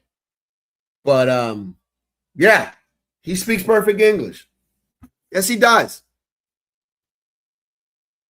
You know, me, myself, Latino, I don't think I speak perfect English. Still working on it. But this man here, oh no, he's the pinnacle. This man speaks better than Stanley. He speaks better than John, than Nate, than Jules, Prometheus. Who else am I missing here? Mr. Suit and Tie himself, Brian Nichols. He definitely speaks better than CM as well. Bobby. Yo, bro, like, oh man, I'm scratching my head right here. I'm losing my brain cells right now. I'm trying to hold it in, y'all. And his constituent. And then there was like some meeting, I'm sure, with the team where they're like, well, we got to go out and just show that you can speak perfect English. Yeah. And no one said Maybe He can't. Maybe a written statement, Sir. a grammatically perfect written statement released. Maybe If you know you're going to be doing that speech, proving people wrong that I can speak English, you'd probably practice it 50 times. Yeah. Whatever the hell you read on paper, you make sure you read that. Don't get out of line. Don't try to freestyle it now, which I'm thinking that's what he did. He thought he was in a dembow or reggaeton battle or some shit, and he thought he could just go out there and freestyle, but he fucked up. He thought he could just go out there and freestyle, like you know, you drop a beat or something, and he, you know, that's what he thought. Like, no, bro. If I had a Spanish statement to read in front of my Mexican constituentes, I would read it 50 times, and same here. Same here. Because I'm not going to embarrass myself in front of people. I can tell you that. Yeah. Fuck that. Yeah. You give me a speech, I'm going to read that speech word to word to word to word at least 50, 60 times, man. 50, 60 times.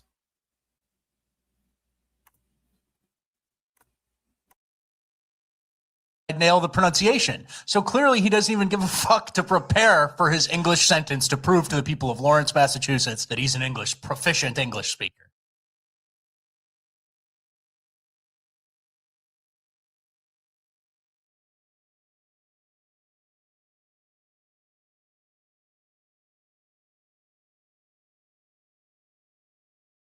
My bad. This is a total yeah. It's amazing, bro.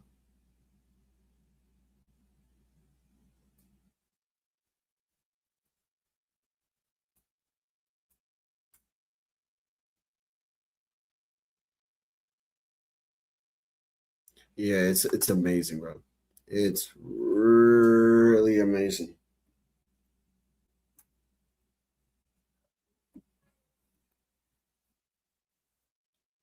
Really amazing. Give me a second. I have another clip here. I'm fucking looking for it.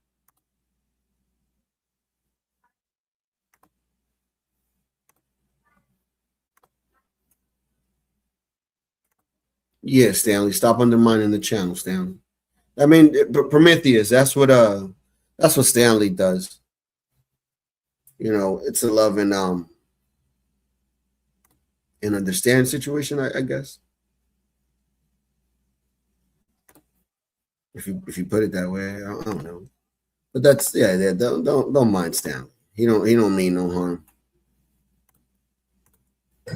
En el caso mío, que vine por una yola. All right, I'm gonna slow it down so you can read the subtitles, but I'm gonna translate the best way of what he's saying, right? So give me a second while I do that, because usually sometimes the translation is really not what they're saying. En el caso mío, que vine por una yola. He's saying in his case, he came in basically a raft. That's what a yola is. A yola is a raft. A yola is like one of those little fishing boats.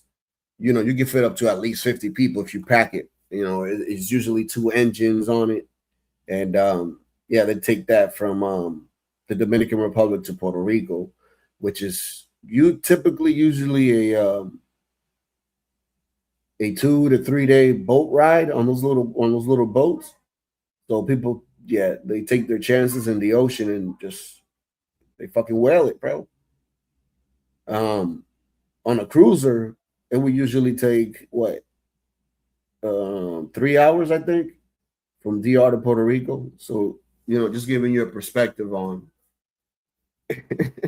on how things work, right? So this guy here, the mayor of Lawrence, said that he got on a little boat and chased his hopes and dreams to land in this beautiful country. That doesn't sound like a person that came here legally like my parents and my grandparents did. Sounds like a man that took a little boat to Puerto Rico and managed to make his way here. That's what that sounds like, because this is what he's saying. Because where would you take that little boat? I'm pretty sure he's not taking that boat all the way from the Dominican Republic to Florida now. Just saying. Este país, tuve que dejar mi profesión en República Dominicana. He said that he left his profession in the Dominican Republic. So this man was a profession. He had a profession in the Dominican Republic. So he was a professional of some sort. Okay. Encargado del departamento de costo en el Hotel Caribeño, la. So basically, he was in accounting, you could say, in the Caribbean Hotel. 27 y dejé todo y me monté una yola y dije, voy detrás de un sueño. He said he left everything. He saved up, whatever, put his chips together, and said, fuck it, I'm getting on this little boat, and I'm heading for my dreams.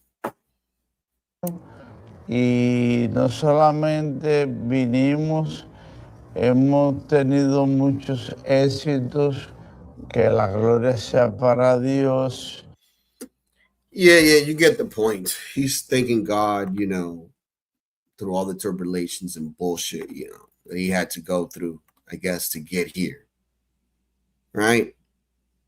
Yada, yada, yada, blah, blah, blah.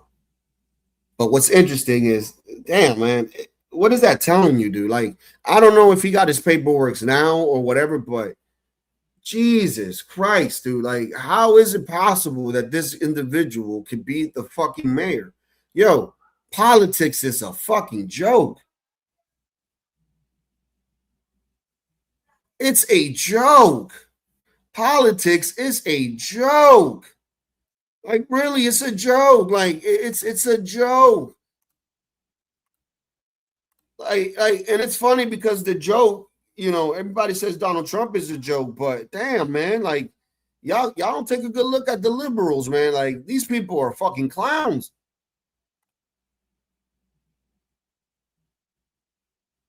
I mean, we have Mondami fucking basically doxing billionaires on his website. But if anybody else was to do that, it would be a problem.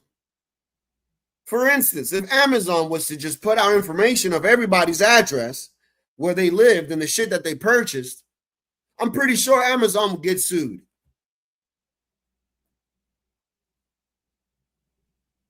You see, but these people are willing to see, these are the same individuals, bro, that are willing to give up their own rights and everything just to prove a point to the other side. These people are delusional, bro. They're sick. Sick individuals, bro. But check this out. Back to this guy. So you heard what he said, right? How he came here on a little boat. A little yachty. He came here on a little yachty. Oh, yeah, yo, you stupid. You're stupid for that one. He came here on a little yachty. And yeah, man, this shit is a comedy movie, Bobby. Like, you can't make, like, dude, you can really make a comedy movie out of this. The Wayans brothers should write this shit. And I would give them ideas and shit. I'll be executive producer. Fuck, I got you. Bro, why I help you write the damn script? Stop playing with me. Because you know the situation, the Constitution. Because I speak perfect English. Like, what? No, you don't, nigga. Like, come on, man. Motherfuckers in Mississippi are more understandable than you are. Motherfuckers in Alabama and Texas are more understandable than you are. And the motherfuckers, this country is shit. At least I can understand what they saying because they speaking American. Damn. Situation. What the hell is your situation? Like, situation. Damn. Motherfucker sound like he's mentioning a fucking food dish or some shit. situation? Like, what is that? What you thought about the federal government, the feds, ICE coming into Lawrence? You hearing this? What do you think about ICE coming into Lawrence? And this is going to be very interesting on what he's going to say, y'all. And I agree with him 100%. Don't get me wrong. But it's very interesting coming from his mouth. Are you ready? Because this is fascinating right here, Bobby. Bobby, check this out, Bobby. Rounding up criminals and deporting them. I know you're a lot more conservative than most people in your party, so I thought this would be a good question to start with. I know the immigrant community, Perfect English again. We're going to have to rewind it, man. Perfect English. To start with. I know the immigrant community, is the preoccupation now is a high level, but I think 99% people the federal government follow is a criminal. Boom. You heard what he's saying? He's saying that 99% of the people that, three-letter agencies are basically following are criminals. And I kind of have to agree with that because, why would you be on their radar? It's because you're probably committing crime, motherfucker. They ain't investigating me. Right? They ain't coming out Latino's door saying, hey, bro, because Latino don't do none of that. When the feds or anybody of these three-letter agencies come at your fucking door, it's because I'm pretty sure you're doing something. Like, I'm 100% sure on this because, then why in the hell would you be on their radar? Right? It's just common sense and logic. So what this man is saying is 100% true. He's stating to you guys that these officers ain't going door to door just getting nobodies. That's basically what he's saying right now. If you see news in some time in different case, is somebody the federal ICE looking for somebody and ask you for document. If you don't have, take it. But that's not exactly ICE looking for. Good people.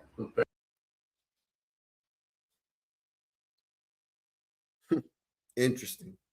This man saying, if ICE asking you for your documentation, and you don't have it, then take them. Basically figure it out later. But what he said afterwards, he said, ICE is not looking for those individuals. ICE is looking for the criminals. Interesting shit, dude. Person in the community is that they got to look to criminal people, and that's good. That's good for community. Getting the criminals out of the community, he says. He says, and it's good for the community. He says, this is a man that came on a little yachty. He came in a little yachty now. I agree with what he's saying 100%. But this would, I would be more on his side if he came here the legal way. I'd be like, yeah, I agree, my perfect speaking English Dominican brother. Like, you get what I'm saying? I agree. But that's not the fucking case. It's amazing, people. It's amazing. This is amazing, people. It's amazing. Because for many years, many people have a crime, have a bad record, and stay in the community. Now, so you're saying when ICE comes in, they're not just looking for people who are illegal, they're looking for criminals. Yes. And you support that. Yeah, rich. That's another thing, Prometheus. People don't understand how to be rich, bro, it takes a lot of hard work and dedication, man, and time. And you got to have some type of smartness in order to be a a rich, successful person. That I do agree 100%. That's why not everybody's rich. And then the poor always complain about the rich. You see?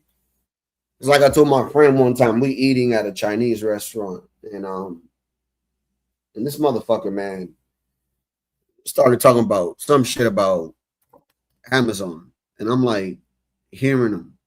And he goes in, it's like, yeah, because Jeff Bezos shouldn't be having all that money, blah, blah, blah, blah, blah, blah, blah. I said, dude, did you know that Jeff Bezos, used to sell just books, and he took a loan from his parents, of course. They had money and they helped him along the way, but there was challenges. He could have given up and just lost his parents' money.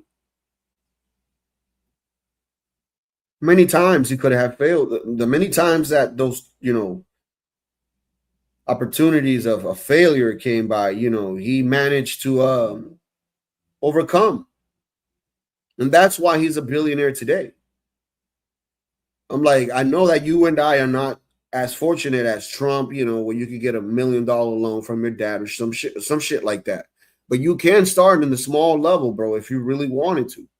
But the thing is, are you willing to,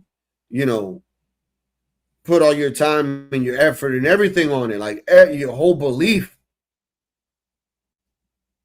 to make this possible? No. So stop complaining about other people having money, because it's dumb as shit. It's ridiculous, bro. Yeah, if you want to get right, then emulate or try to take things from that other person. Like, it's like, damn, what worked for this person that I could, take, right, and basically put into myself, right? And then maybe certain things may work, certain things may not work, depending on where you at. You know what I mean? Can you?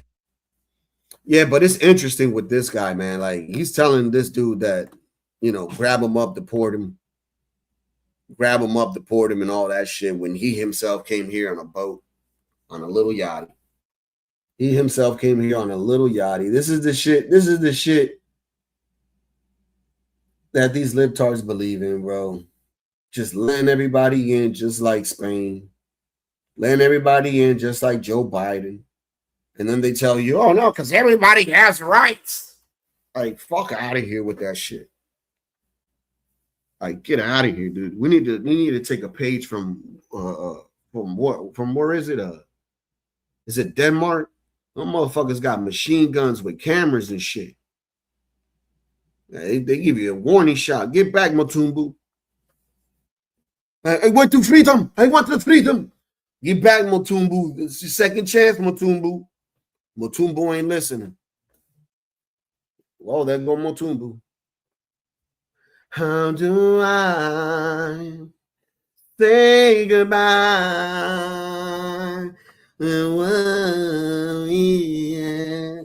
Good times Matumbu had. Yeah, bro. That's it. Yeah, I mean, that's what we need to do. I'm sorry, dude. Like, it's getting out of hand, dude. Like, why? Like, bro. Like, dude, what happened to America, bro? This is amazing, bro. I wonder what happened to America, bro. But I got another story here, man. Check this out. Check this out. It's the same guy, the same mayor, the same issue, So basically, there was an incident in Lawrence where there was a police officer chasing a car, and the police basically said that he thought that the guy that he was chasing had robbed the bank, right? But there was no calls for that bank being robbed. And it was a crazy, wild chase, I guess. The police officer decided to drive on top of the sidewalk, which is a no-no. You're not supposed to do that, and I guess that the mayor, basically called it off. He's like, yeah, there shouldn't be no investigation on this. Let's just move forward. So he got flogged for that. Tonight, in our Commonwealth Confidential State of Policing series, the NBC 10 investigators are continuing to dig for details about a controversy in the city of Lawrence. Well, new documents show the mayor tried to avoid an investigation into the acting police chief, a political ally he placed in that important public safety position, until he was suspended by the state's police oversight agency. Our NBC 10 investigator Ryan Kath has been following the developments and is sharing tonight what he's learned. Hey, does that guy take him off? Video the NBC 10 investigators obtained shows acting police chief William Castro chasing a Mercedes in his unmarked apartment vehicle through the streets of Lawrence in the middle of the day. Yo, if he would have hit one of those porches, oh Lord. Oh man. I mean, he wouldn't be paying for it, but the taxpayers would be. That's for sure. If he would have hit that black one right there that he passed by, oh my Lord, bro. Yo, the most expensive car, like, you know, that a well-off person could afford, because, you know, there's a whole bunch of Corvettes out here. I see them every day, different colors, bro. And the most expensive insurance, bro, because there is a man that we do know, you know, close friend of the family, and he used to own a Porsche, the SUV. I forget the name of that shit. Dude, his insurance, bro, costs way more than the car note. And it's not to say that he had a bad license or anything like that. It's just that Massachusetts, for some reason or another, when it comes to Porsche, it gets pretty fucking hefty. And like there's a guy that I forget his fucking name, another Democrat that works at a district there. I forget his name, but there was an investigation on his ass over here because he has a home in Martha's Vineyard, right? And he has his main address in Quincy, but he has his car insured in Martha's Vineyard, and he happens to have a what?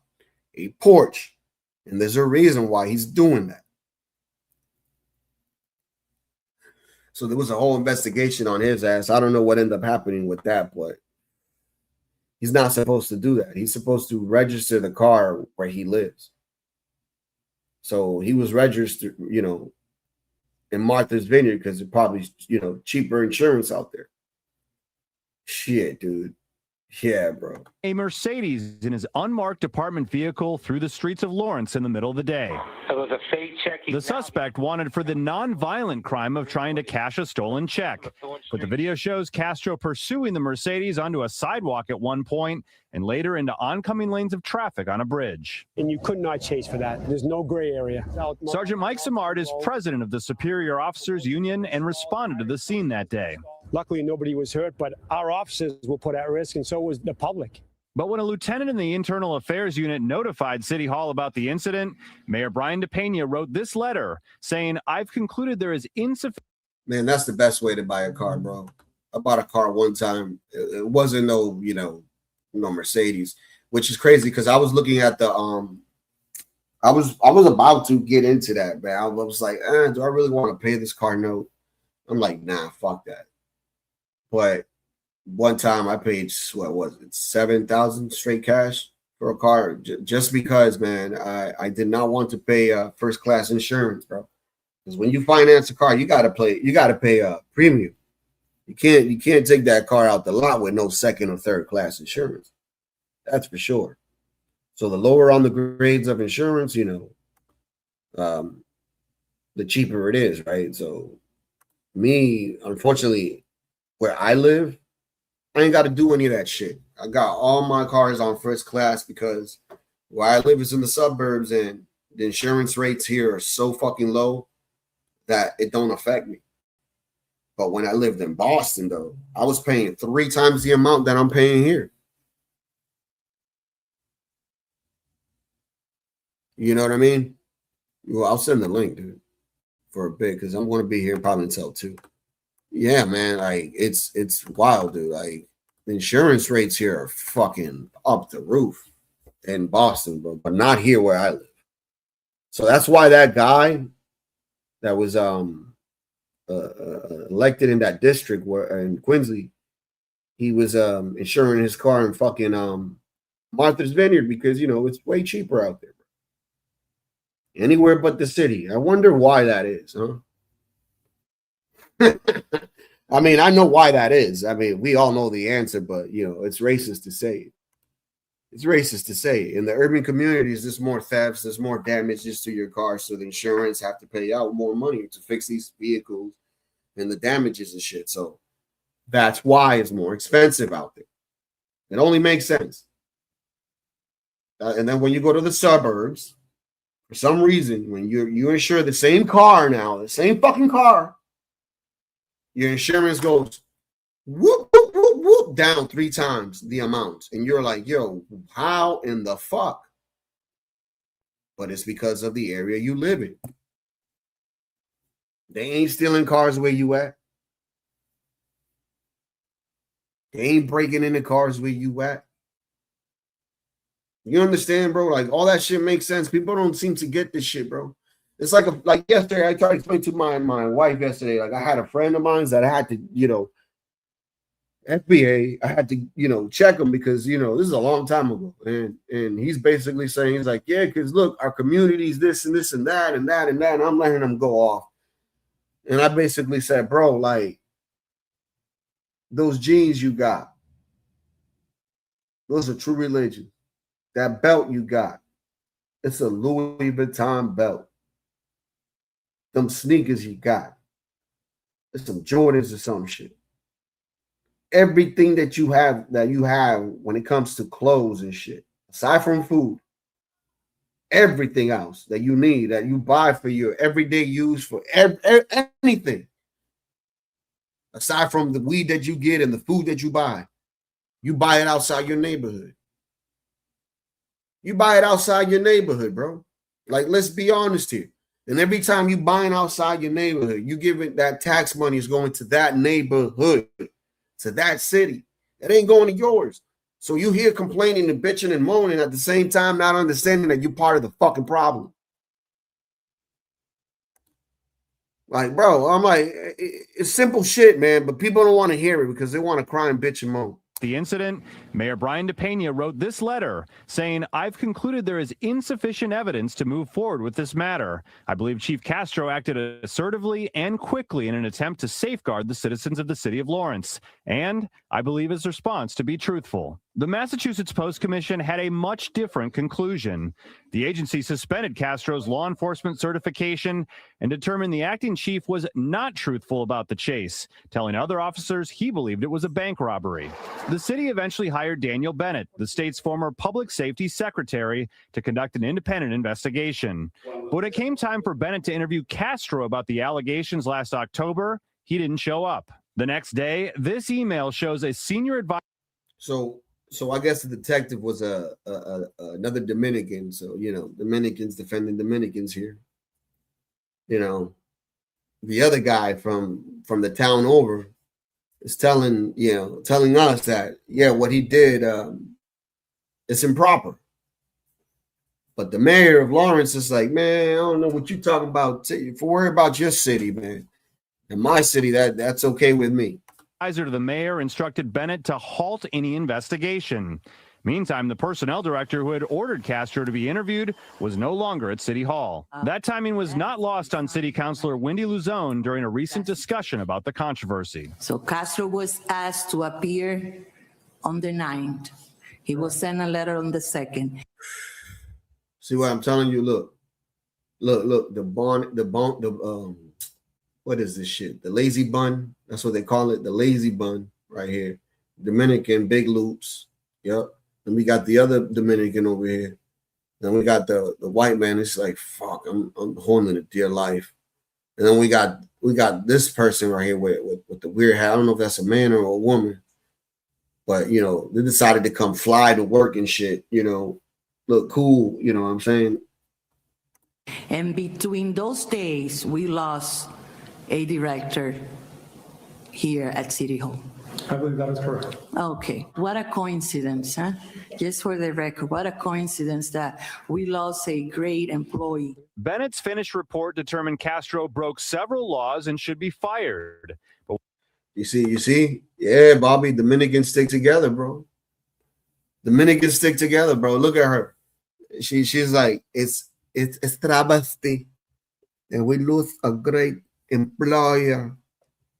This made no sense. Like, what do you mean it made no sense, man? The motherfucker risk people getting hurt in the street. Like, what are we talking about, bro? This dude decided to drive on the sidewalk.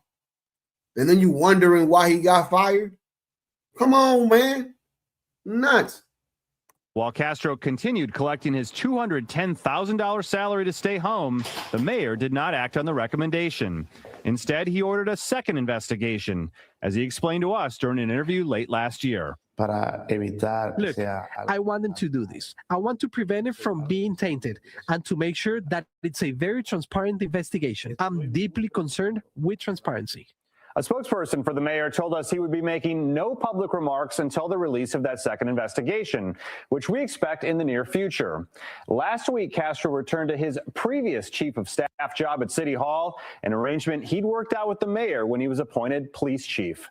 As for that former HR director, payroll records we obtained show he received a $65,000 lump sum settlement at the end of the year. Ryan Kath, NBC 10. It's not that I don't rock with my people. I stated this at the beginning, King Shenard, if you were here. I'm trying to make a point here. Just because they're my people, I ain't got to rock with the dumb shit that they do. I don't know if that makes sense to you. I ain't talking about the good Dominicans, am I? Yeah, buddy. Yep. Just saying. I mean, this guy here came on a boat on a little yachty, became the mayor of Lawrence. And he talking about deporting people. It's like, bro, like how does that work? Like, I agree with him getting rid of the people on the street, but it's like, it's kind of hypocritical, isn't it? I'm just saying, make it make sense, dude. Okay, we're live now with the newly elected Lawrence mayor, Brian DePina. Very tough.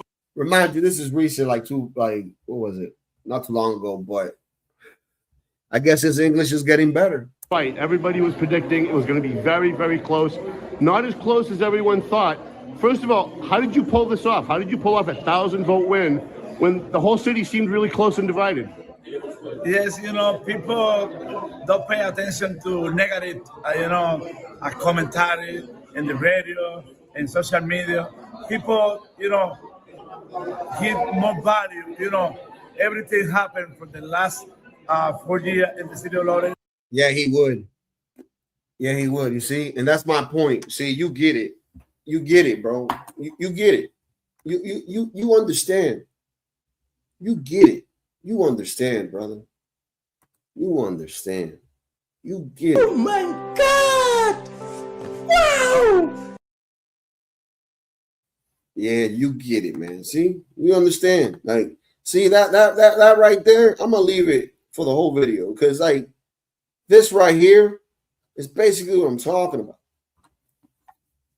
That right there. You see that? Shenard is so pro-black. He would swallow the 8-ball for George Floyd. Yeah. Yeah, he would. But not me. Not me. Not me. Oh, Miguel, this and that. Police, he's right there. I'm pointing fingers right at Miguel. And Miguel looking at me, looking at him while I'm pointing fingers. I'm like, there he go. He ain't going to come over here and ruin this community. And right there, sir. His name is Miguel, whatever, de la Cruz. Right there, sir. There he is, sir. That guy. I saw what he did last week, sir. Oh, you a snitch. No. I don't care what you call me.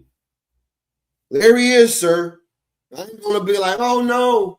He's a good boy. He just decided to take the wrong path. Fuck that. No. I'm not playing those games. We pay too much in taxes for that crap. We're not doing that. My baby. Your baby 25 years old committing crime. Like, no. I'm pointing the finger. I'm going to be like, no, there he is, man. He lives right there. He be doing this and this and that at this time. This is the time to come to get him because he there. Now, I can promise you that. Right there, sir. That's where he lived. That's where Miguel and all his little cousins and shit sell drugs, sir. That's going to be me. Like, come on, man. You think I'm going to tolerate the nonsense? Fuck no. This is why I live where I live. New police station, 2 new schools, many roads are repaired in the city of Lawrence, and people, looking for continue to move the city forward, and that's what people are looking for, And I waiting, continue improvement the city. I waiting. King Shenard, today I ain't up for your bullshit. I'm feeling blessed. I'm gonna bless you today with a timeout. Bam, you're timed out. United, unify, the whole community.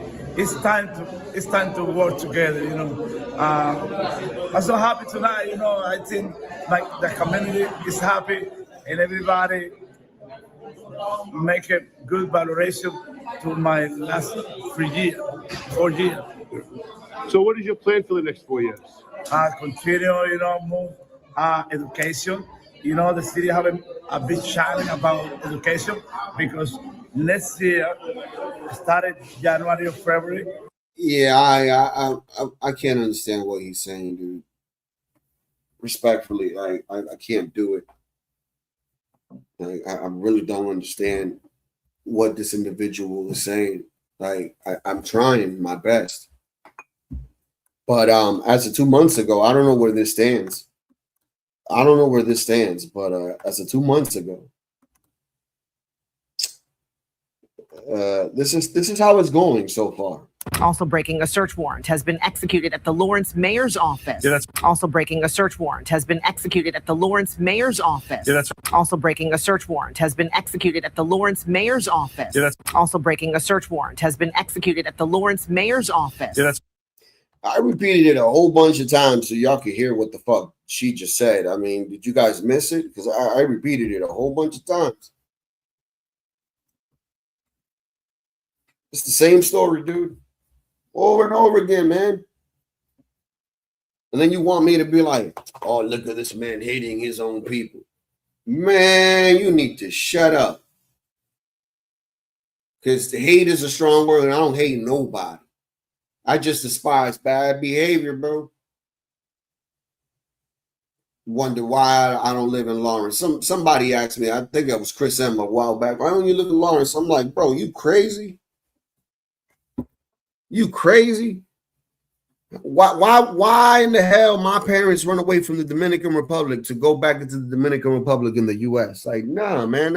Like, what we doing? Make no sense. Make no sense, man. We're trying to move on up like the Jeffersons, man. Get out of here, man. Yeah, man. Like what? Also breaking, a search warrant has been executed at the Lawrence mayor's office. Yeah, that's right. Massachusetts Attorney General Andrea Campbell's office confirmed to us, saying the warrant was executed Thursday night. The AG's office is not sharing what the warrant was for and whether anything was seized, but it comes a month after state police troopers assigned to the Attorney General's office seized recording equipment connected to cameras outside the mayor's office. 5 investigators confirmed that the cameras were sending secret recordings to the office of the mayor's former chief of staff. The city says it is cooperating with authorities. Jules, I agree with you a lot, man. And I'm going to have to agree again with you again on this one. Yeah, it's been corrupt for a long time, dude. It's a joke. It's a mockery, bro. It's a joke. It's a mockery. Like, I've always had the notion that, in order to be president, both of your parents had to be American or some shit like that. And then, you know, Obama became president. And I was like, wait a minute, time out. His dad ain't American. Yeah, but he was born in America. That's all that matters. And I'm like, yeah, but I thought, you know, that's what the Constitution stated. I could be wrong. But that's what I thought it was, you know. And I mean, shit, we should keep it that way. But yeah. So I don't know, man. You're right. You're right. You're right. And we have this guy that came on a little yachty, and he became mayor. So I mean, shit, you're not wrong. The fact, you know, oh, you hating on him, whatever. Like, he's Dominican. Why you not supporting him, bro? Like I said, if he came here legally and he was to do all the shit that he did, fine. I wouldn't even be talking about it at all. It wouldn't even be a story. That's just the facts of it, bro. Like, it would not be a story. The fact that it is a story is because he stated what he said and then proceeded to say in another video, oh, yeah, we need to deport these people, man. And I'm just like, well, wait a minute, man. Like, are you included in that? Because if that's the case, then I mean, shit. I should come into your office and get you the hell up out of there. That's all I'm saying.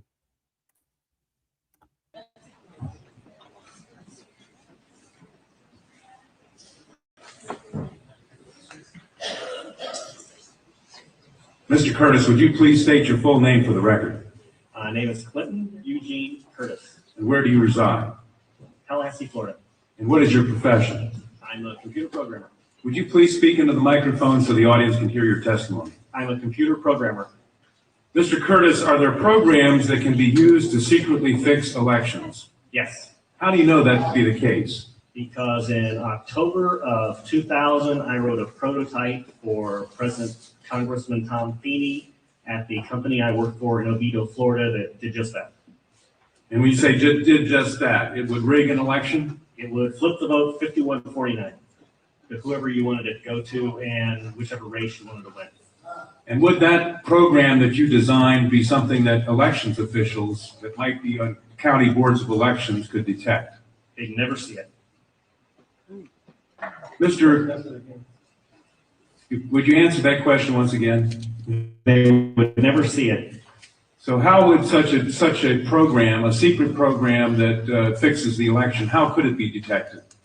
You would have to view it either in the source code, or you'd have to have a receipt and then count the hard paper against the actual vote total. Other than that, you won't see it. All right, Mr. Curtis, if you had been asked, you or others with your professional expertise had been asked to design a protective program that would protect the Ohio elections from against such software to fix the election, could you have done so? If we've been asked to make a program that can fix the election, sure, anybody can do it. No, could you have designed a program or a procedure or a protocol that would have protected Ohio against this kind of rigging? No, you have to look at the source code. You have to get probably programmers or all parties to look at the source code and determine if there's anything in there that shouldn't be there. I mean, it's a simple program. You're adding 1 to a person's total. It's 100 lines of code tops. All right. Are you aware of whether there was any protective action in Ohio against this kind of vote rigging through software? I don't know. You don't know? I don't know. You were not asked to assist in the development of any protective system. Is that correct? No, I was not. In Europe, have you reviewed at all the election results in Ohio? No, I haven't. Okay. Given the availability of such vote rigging software and the testimony that has been given under oath of substantial statistical anomalies and gross differences between exit polling data and the actual tabulated results, do you have an opinion whether or not the Ohio election, presidential election, was hacked? Yes, I would say it was. I mean, if you have exit polling data that is significantly off from the vote, then it's probably hacked. And your testimony is under oath? Yes, sir. And the testimony you've given is true. Yes, sir. Thank you.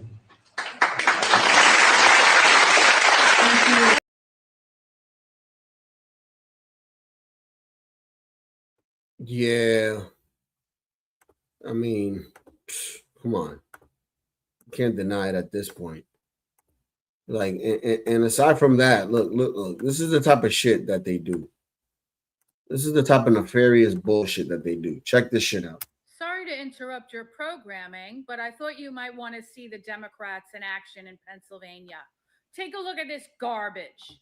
The chair will call up House Bills. Shout out to what up, well, shout out to you. For the sole purpose of re-referring those bills to the Health Committee. Will the secretary please call the roll? All Democrats will be voting yes. Could we kind of know what the bills are? House Bill 158, House Bill. We're in the middle of. I will strike the vote. I mean, we can't vote on a re-referral that we don't even know what the title of the bill is. I mean, obviously you don't want us to know what the title of the bill is. We're running out of time, so we're trying. They're running out of time. Yeah. A tactic that they do. You see this shit? This is what they do, bro. People fucking disgusting people, bro. If I would have ever pulled that in the majority, you would have lost your mind. You had, and these bills. We're gonna just go to a roll call. Secretary, please call the roll. We're re-referring bills. These aren't what are we policy voting discussions. House Bill 158 and House Bill 1849. So obviously one of them is women in sports, and we still are trying to defend men in women's sports here in Pennsylvania. Once again, this majority refuses to let a vote on protecting our daughters and granddaughters in women's sports. Secretary, so just to be clear, that's what yes. this is. And proceed with the Chairman Republican Kaufman. roll call. All Democrats say yes because all Democrats suck a dick and they think that they licked a vagina. Oh no, it was just a big clit. No, it wasn't a big clit. You sucked a dick. And then with the trans community, like we're being dehumanized. They say that we want to hurt people. I don't want to hurt anybody. I just want to use the bathroom. Yup. Bunch of weirdos, dude. The bill. Point of order. We're in the middle of a roll call. Chairman Kaufman. Yes or no, or we're going to go to the next member. Did the majority vote already? Yes. So we don't actually get to make comments on anything anymore, unless you deem it's appropriate. We're on motion to re-refer. So what's the other bill? 158. We know you want to Damn, man, Bobby, don't disrespect Meatloaf like that. All right, Pete. avoid the vote in women's sports. What's the other one? Member. Representatives Bonner. Mr. Chair, point of order. Go to the next member. We're in the middle of a roll call. Mr. Chair, point of order. Can we speak on this motion? We've not been given a chance. We're in the to middle speak of on a the roll motion. call.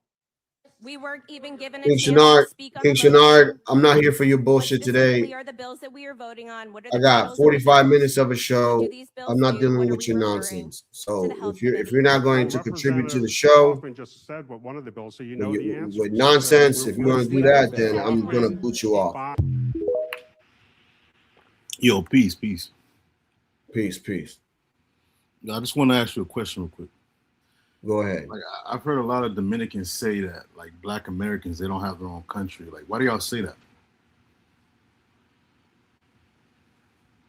I mean, I don't say that. I say that they have their own country. This is their own country. No, I've heard you say that. I've heard you say what that. I say that is that they don't have their own culture. No, you said that they don't have. That's why they despise certain other people that do. No, I've heard you say, and I've heard other I'm clarifying what you thought that I said. I've heard you say, and other Dominicans say that Black Americans are jealous because they don't have a country of their own. What did you mean by that? They don't have their own culture. You said why would country. they not have their own country? This is their country. That's why I'm asking you. You said it. This is their country. But you said it. And other Dominicans But I'm say telling you what I said, dude, and you That's not what continue you to said. say what I okay. Then you believe what you want to believe, Shenard. You said they're just jealous because they don't have their own. I'm not going to go country. They back don't and have a forth country with of you their own. on this, Shenard. So, Because you any other questions? Keep it 100. You said it. Any other? Okay, we're going to keep. See, I don't have time for this shit. How you guys doing? Happy Sunday. Yeah, go somewhere and antagonize somewhere else, dude. Nobody got time for this. Let me see. I got some other stuff I wanted to pull up before I get up out of here. Give me one sec. Fuck, where is it?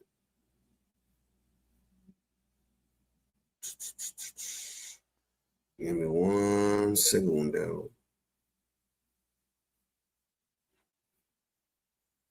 Fuck, man. I know I have it somewhere. Give me 1 second. Where is it?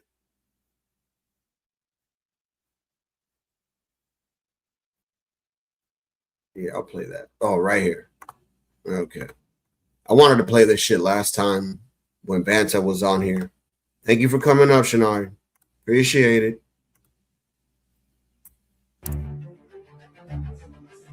Oh my God. Here are the things about American houses that I realized that just make sense. They have food grinders in their sinks, just like the movies. The doors are humongous here. You know how in European houses you can put your towel on the door? Bro, these people are so fascinated by the things that they're seeing in America, just in a typical household. Everything that they're showing in this video, I have in my home. And I'm not surprised. I'm like, okay, we use it on a daily basis. You know, we use the garbage disposal. We got an ice maker with the refrigerator, a wide load. We got our stove here. We got an air fryer, blender, all types of shit. And these people are fascinated by the little things that we have.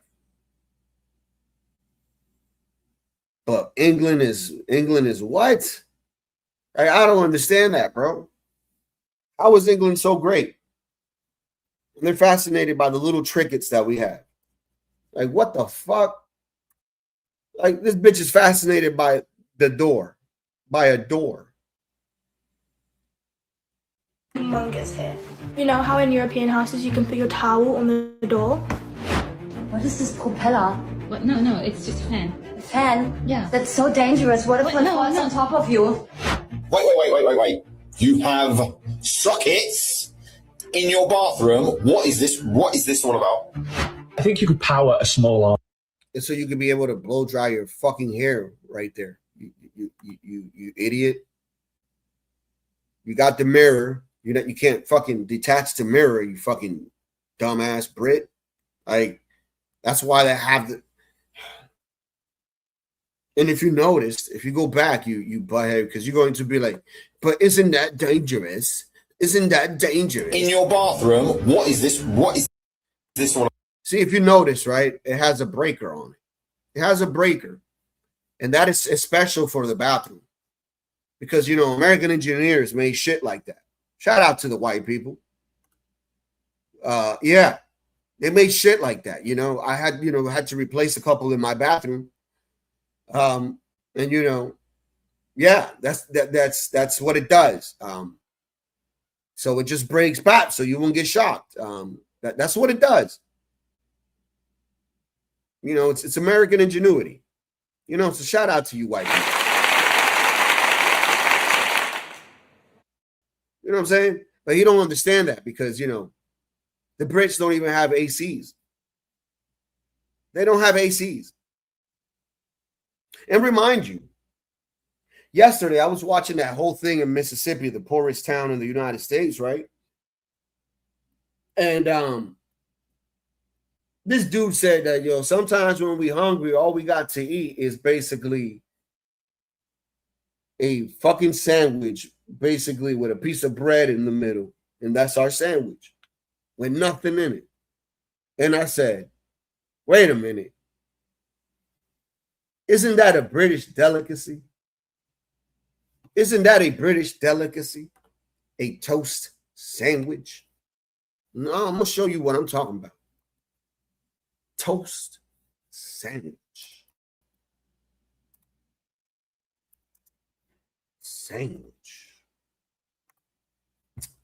A toast sandwich. Give me 1 second. I'm looking it up here. A toast sandwich. Right? Or sandwich toast.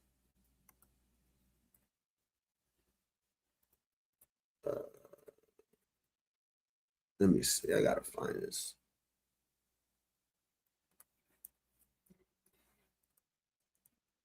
Sandwich. Right here. Oh, yeah. We found it. We found it. Oh, dude, I got to stop sharing this and share this because, you know, that guy, you know, he's struggling and he poor. And he basically telling you, he's like, yeah, when we don't got nothing to eat, when we ain't got nothing to eat, this is what we eat, man. Like, we just eat a toast sandwich. We just eat, you know, a sandwich with a bread in the middle. Right there, man. Look at that. Look at this shit. It's a fucking English delicacy, bro.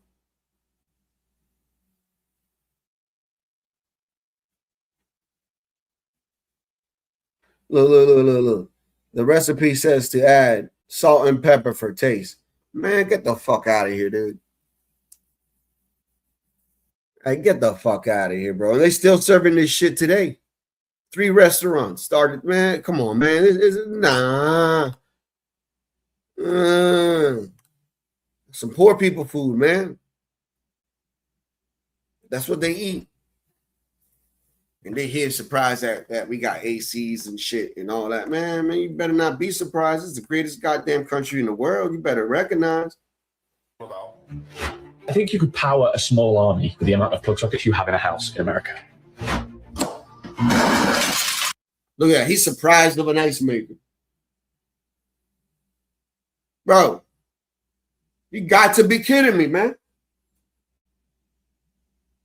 How is this amazing? Look how big this fridge is. It's got like a huge double door. Oh, man, this is sad. So what is it that you guys have over there? Coolers and shit? You guys got fucking coolers and shit? That's where you guys keep your sandwiches, your toast sandwiches, and your spotted dicks? Come on, man. With a huge tray at the bottom. This is an American fridge, and it's as big as my arms. Yeah, she's amazed, bro. She's amazed. You see, these people don't realize how good they got it here in this country. The people that complain and say, America this, America that. Like, they don't complain. Look at John Galt. This man is a landlord. You can basically say he's the Robin Hood of the ghetto when it comes to housing motherfuckers and shit, right? But this man, all he has to do is step out and then giving out free shit all the time. Free potatoes, free meat, free this, free that. Like, man, like, come on, man. Like, this is the greatest country in the world, bro. Where they're giving out free trinkets every day, man. Like, you know, I don't need that shit because, you know, I'm paying for my own stuff. And that's not to say that I'm better than anybody else or anything like that. But if I ever did need it, fuck, it's there, right? But damn, man, these people are so amazed of a refrigerator, bro. They're amazed. Amazed, bro. Like, it's nuts. It's wild.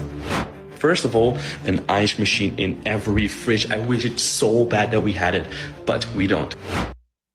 Damn, for real? Yeah, Vance, you got something explaining to do. You talk about Britain like it's the greatest thing ever. It probably was the greatest thing ever from where you came from. Let's be honest here. I'm not trying to take shots at you, man, but I keep seeing these type of videos, bro. I keep seeing these type of videos, bro, and I don't know, man. I got 30 minutes left, so if Prometheus does come up, I got 30 minutes. So I got shit to do. Yeah, man, this is wild, bro. It's amazing. Screens on the window? Yo, this man is fascinated by screens on the window. Yo, it's like these people fucking flew and walked into in the future or something. Like what? It's like they went through a portal or something. I'm glad we beat these people, bro. Like, to be honest, bro. Like, let's be honest, bro. That would have been us in England, bro. No AC summers and shit. No double wide refrigeration. No awesome cars. No guns. Like, you know, that would be us. Walk-in closets in every house. She's a mess, but genius. Air conditioning. Every single house has a pantry. In England, we would just put all of this in our cupboards. These amazing taps that just do it all. Okay, this is me outside the washing machine, and this is me getting in the washing machine. This is how big it is, okay? Yeah. Most other videos don't end this way, though, lady. You going into the washing machine respectfully.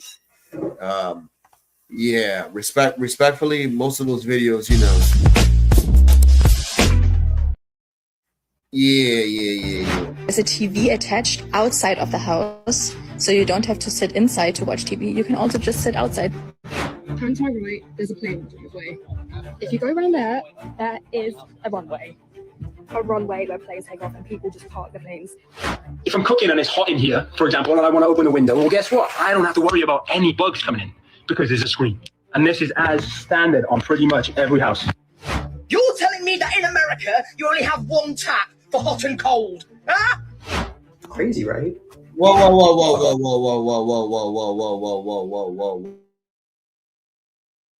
So you got 2 taps in London. You guys get 2 taps. Like this, like in the kitchen. Like it's a bathroom. I tell you, it's genius, and I think it is brilliant. And I don't know why we don't have it in the UK. When British tourists imagine an American house, they usually picture something straight out of a Hollywood movie. A big front porch, a white picket fence, a huge driveway, but nothing prepares them for what's actually inside. Because once they step through the front door, the surprises just keep coming. A fridge that makes its own ice, a garbage disposal hidden inside the kitchen sink, walk-in closets bigger than some British bedrooms, massive washing machines and dryers, ceiling fans built into the lights. Drive-through convenience may be famous, but many visitors quickly realize the convenience doesn't stop outside the house. Even the smallest details leave British tourists asking the same question. Why don't we have this back home? Many expected American homes to be bigger. What they didn't expect was just how practical they were, from window screens that keep insects out while letting fresh air in, to pantries designed to... Shit, I'm trying to tell you, man. Y'all don't know how good you got it, and all y'all want to do is bitch and complain and moan and blame the white man. And these other white people that come from thousands of miles away, man, are coming over here, and they're like, Jesus Christ. Oh, Lord, am I in heaven? Am I in heaven? Yes, you are, motherfucker. It's America, baby. Welcome to it. And guess what? You better wash your feet before you step in, mother. Shout out to the great US of A and all those that hate on it. You know what? Kiss my ass. That's all I gotta say to y'all.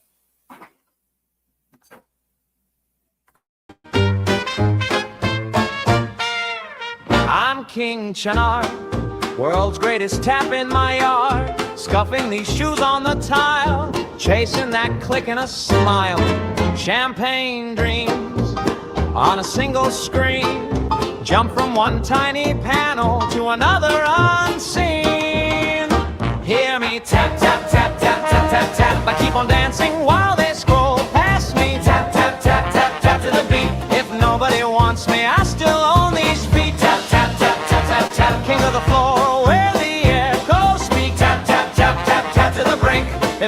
crown me, I'll still be king. Numbers stuck in a frozen frame. Comments quiet, but I dance the same. Perfect time on a borrowed stage. Every heel, every toe writes my name on the page. Hear me tap, tap, tap, tap, tap, tap, tap. I keep on dancing while they scroll past me. Tap, tap, tap, tap, tap to the beat. If nobody wants me, I still own these feet. Tap, tap, tap, tap, tap, tap. King of the floor, where the air goes me. Tap, tap, tap, tap, tap to the brink. If they don't crown me, I'll still be king. Maybe one day they'll look up. Hey! Catch that spark in the dust I kick. But till then it's me and this clique. Me and this clique.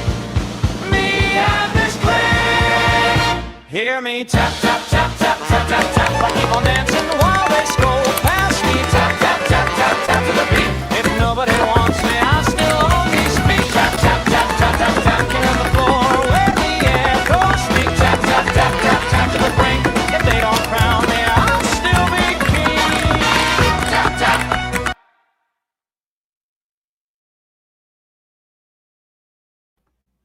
Prometheus is there. I guess you must not know Stanley. You must have met Stanley for the first time today. And yeah, Stanley he rubs on people, man. But he's not a bad soul.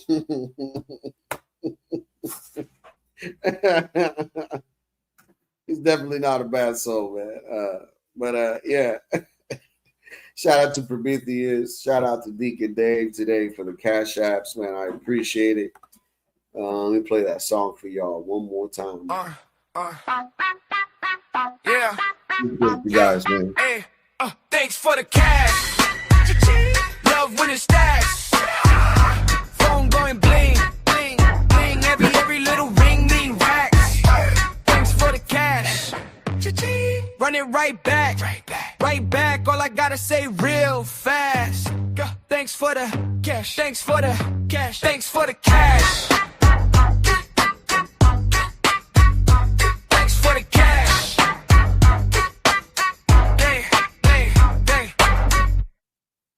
Again, thank you. Let's talk about it. Appreciates. All right. I did drop the link. I do have 25 minutes to spare with you guys before I get up out of here. But until then, let me pop up this guy, man. I came across the channel the other day on X, and damn, man, this shit is fucking hilarious, dude. So let me play one of the ones that I haven't played. Give me 1 second while I pull this up. Yeah, right here, dude. We need to yeah. All right. We'll play this one. We'll play this one right here. All right, check this out.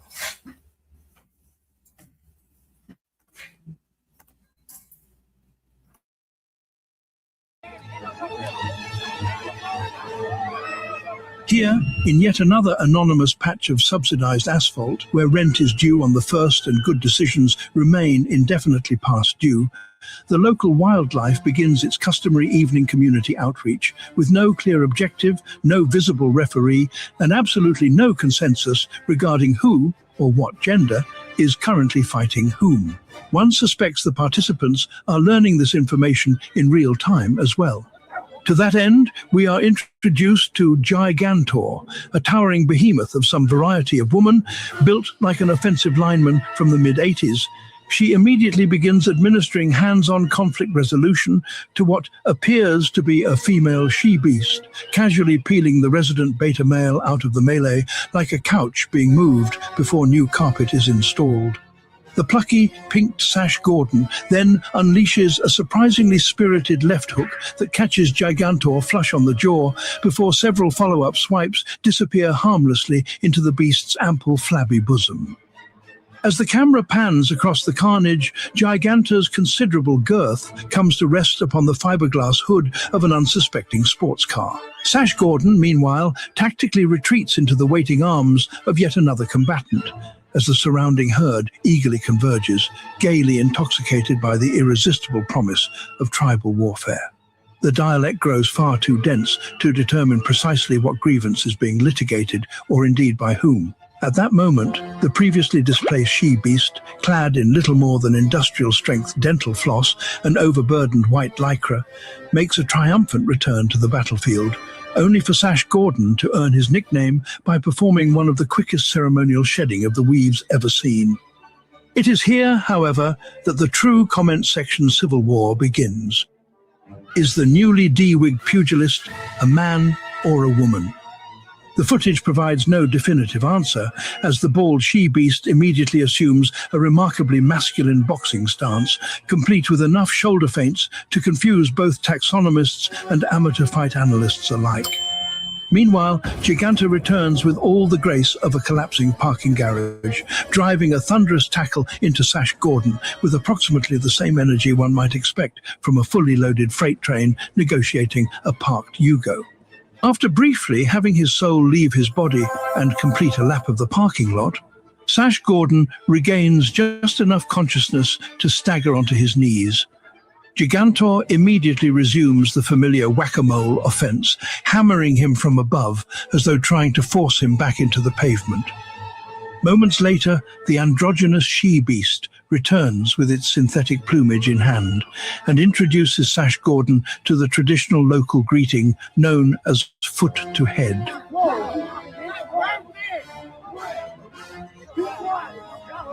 Did this shit really just happen?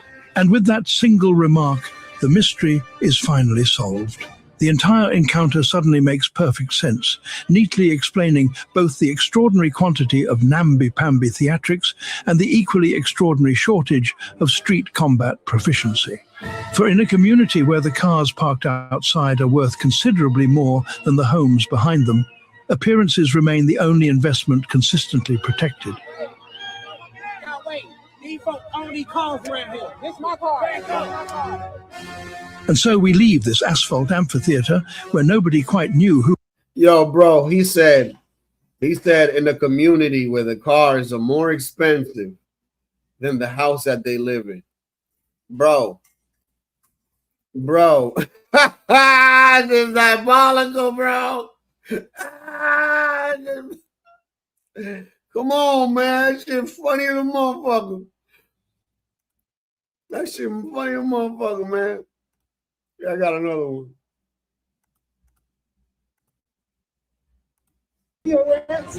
Here, don't be harassing them. You hear me?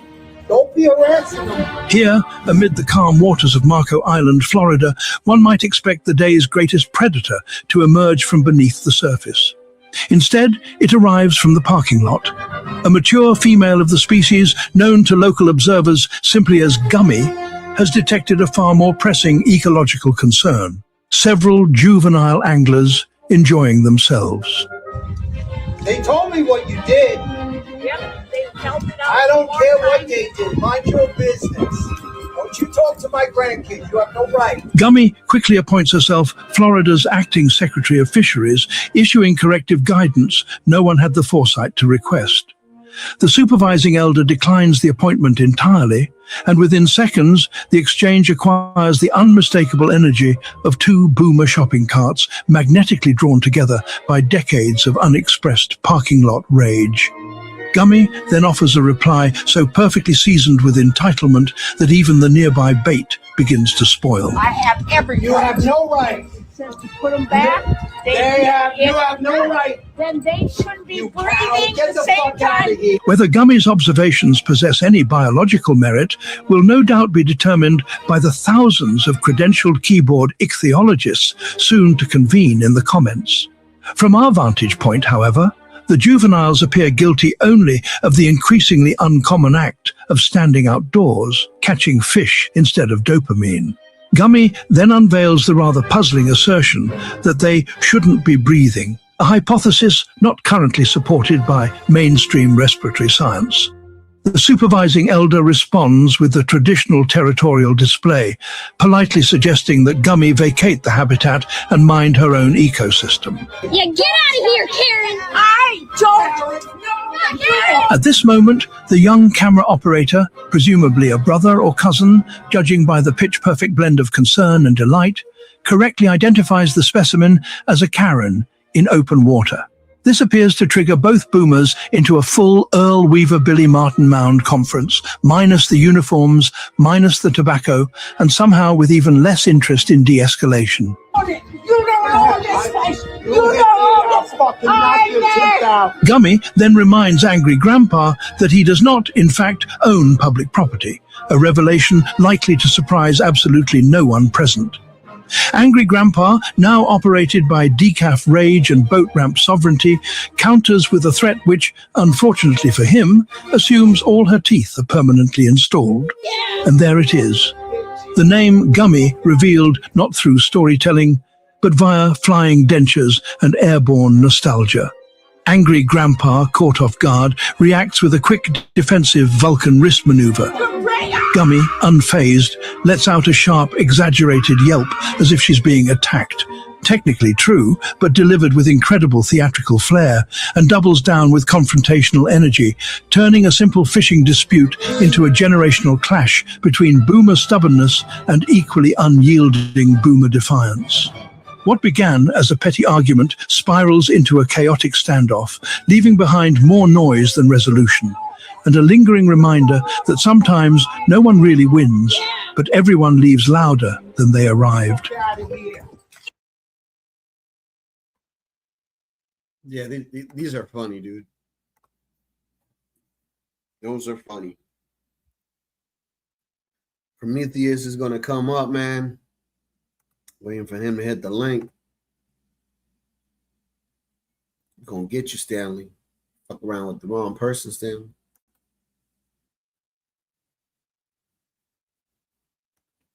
Yeah, bro. You liberals are crazy, bro. So now let me wonder. Are you guys gonna be a socialist too? Because that's where your party's heading. Socialism. Now the coalition within the DSA, called the Marxist Unity Group, is in ascendance, and I must take them at their word when their words include, our commitment is to the long-term struggle for a fully liberated, classless society, in a word, communism. What do they have to do? Tweet out, elect more communists? Oh yeah, Sia Weaver did that. Yes. Good, I'm glad you're shocked. People got to realize this is going on.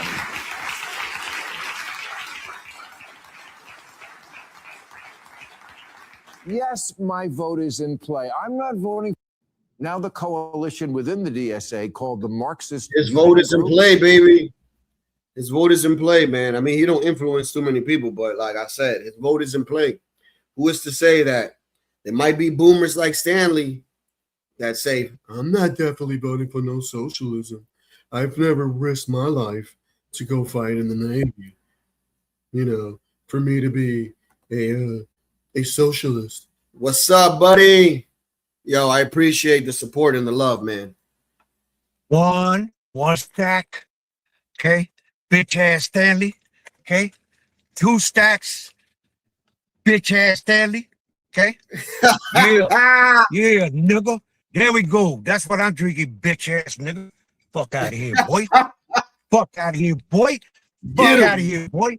My watch is worth more than your fucking card, nigga. My watch is worth more than your card, nigga. Fuck out of here. Anyways, but I hate coming this way. I didn't want to come this way, bro. I didn't want to come this way, bro. You got nice minds, bro. Everybody was cordial, and especially Joel. But man, you know what, bro? Trolls, bro, will undermine your channel, bro. I don't get why you're trolling me, bro. The guy who's donating, why are they trolling me, bro? Yo, but that's what he does. He just goes in the chat and just finds somebody. All right, well, take another look, Stanley. Take another look, Stanley. Okay? 7 days a week, nigga, I work for this money. Ass nigga, I'm successful, bitch ass nigga. Fuck out of here, pussy boy. Fuck out of here, bro. What the fuck, bro? But anyways, I don't want to stay on here saying bad words. I don't want to do that. Nah, you Gucci, bro. But I kept my word, bro. You know. By the way, one more time before I get off, Stanley. Look, baby. Look, boy. Look, boy. Okay, I'll go back on your chat, bro. Yeah, no problem, man. Thanks for being up. Oh, no, wait a minute. No. Hold up. Wait a minute. The whip. Wait a minute. The whip. Wait a minute. Wait a minute. Stanley, take a good look, bitch boy. Okay. Look, bro. Look, boy. Look, boy. Get a good look, boy. Okay. Get a good look, boy. Okay. Cash, nigga. What? Okay. Fuck out of here. I'll join you back in the chat, bro. Yeah, oh, no, wait a minute. One more. Wait a minute. Wait, I don't want to get you banned, bro. No, you good. No show, no weapon. Yeah, you see this? Yeah, I know. Say less. All right, man. Number love to the chat. Number love, bro. Appreciate it. Yo, appreciate it, man. Peace. Yeah, that was Prometheus, y'all. Yeah, Stanley, man. He pulling up bands, man. Take you to the strip club, man. Get you intoxicated and make you fall in love with a hoochie mama. Start giving up your SSI checks.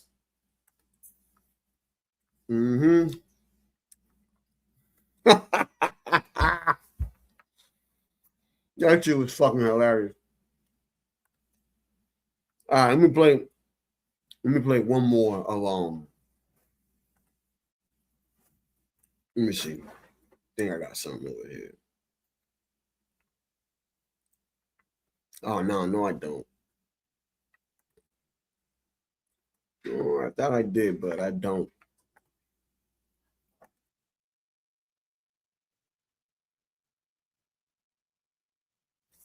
Oh, but I think I do got something, man. Before I leave.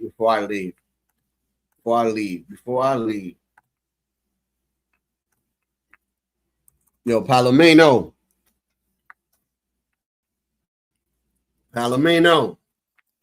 It's for you, buddy. Come on, man.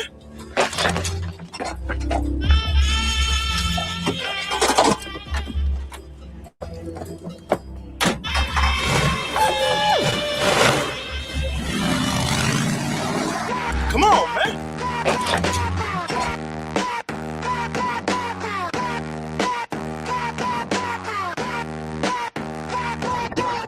They kill Ricky, not Palomino Ricky. Other Ricky on the corner sipping Mickeys. White tee half tucked in his dickies. Talking about he leaving soon, trying to be picky. Blue bike, chain always sticky. Said he ride the Phoenix, didn't make it out the city. They killed Ricky, not the one you're thinking of. They took Ricky, left his jacket by the club. I keep saying like the words could bring him up. They killed Ricky and it's messing all of us up.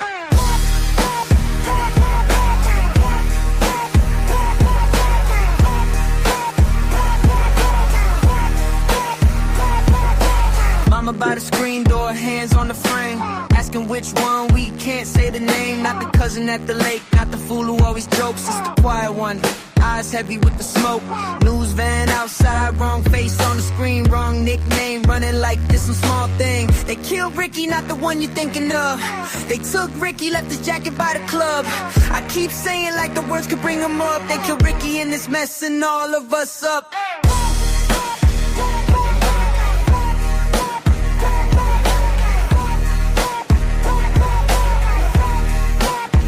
Every time Osiris sings, I flinch, I freeze. Counting all the Rickies that we still got to see. All Ricky in my mouth, right Ricky in the ground. I keep trying to switch them, but it hurts to say it out loud.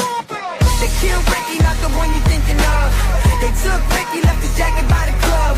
I keep saying like the words could bring him up. They killed Ricky and it's messing all of us up.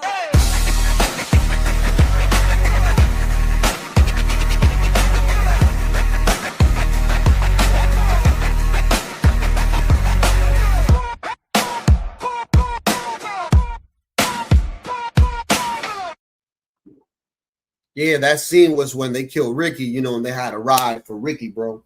That's how we got you, Ricky. We got you over here, bro. We riding for Ricky, bro. Ain't nobody killing Ricky. They killed Ricky. Yeah, ain't none of that happening over here. Yo, but before I get up out of here, yo, guys, hope you guys have a great Sunday. And be well and be blessed in mental health and in health in general. Shout out to the ones watching behind the bleachers and those watching here. As always, I appreciate each and every one of y'all. I really do. I appreciate Nate, Stanley, CKJ, Palomino, Ryan, Prometheus. Shout out to Prometheus, man. Shout out to Deacon Dave. Shout out to Bobby P. Who else am I missing that was on here today? Jones. Shout out to you. Shout out to Chris M. Let me see who else I got. Over here? Shout out to Aaron C. What up, my brother? Yeah. he funny as hell. Who else we got? I guess that's it. Oh, and Yeti. Yeah,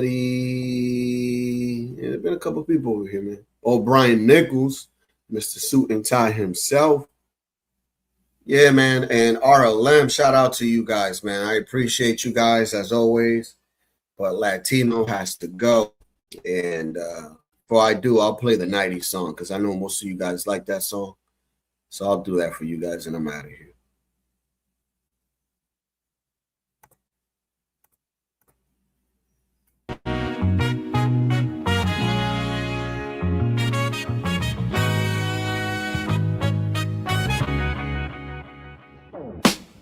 I found your note in the drawer. A pixel heart, a worn out cord. My room still knows that old dance when the floor shook on command. Take me back to the mall, to the denim and the calls. All night, we were fearless then. Oh, how I wish we could bring the 90s back. Just bring the 90s back. Oh, how I wish we could bring the 90s back. Bring the 90s back. Wet shoes by the front door, Matt. New kids spinning on a stack. Arcade keys and bubble gum. Every summer felt uncut. Take me back to the mall, to the denim and the calls. All night, we were fearless then. Oh, how I wish we could bring the 90s back. Just bring the 90s back. Oh, how I wish we could bring the 90s back. Bring the 90s back. Let the old stars shine again. Let the tape deck spin. No rush, no swipe, no scan. Just one more chance to begin. Oh, how I wish we could bring the 90s back. Just bring the 90s back. Oh, how I wish we could bring the 90s back. Bring the 90s back. Oh, how I wish we could bring the 90s back. Bring the 90s back.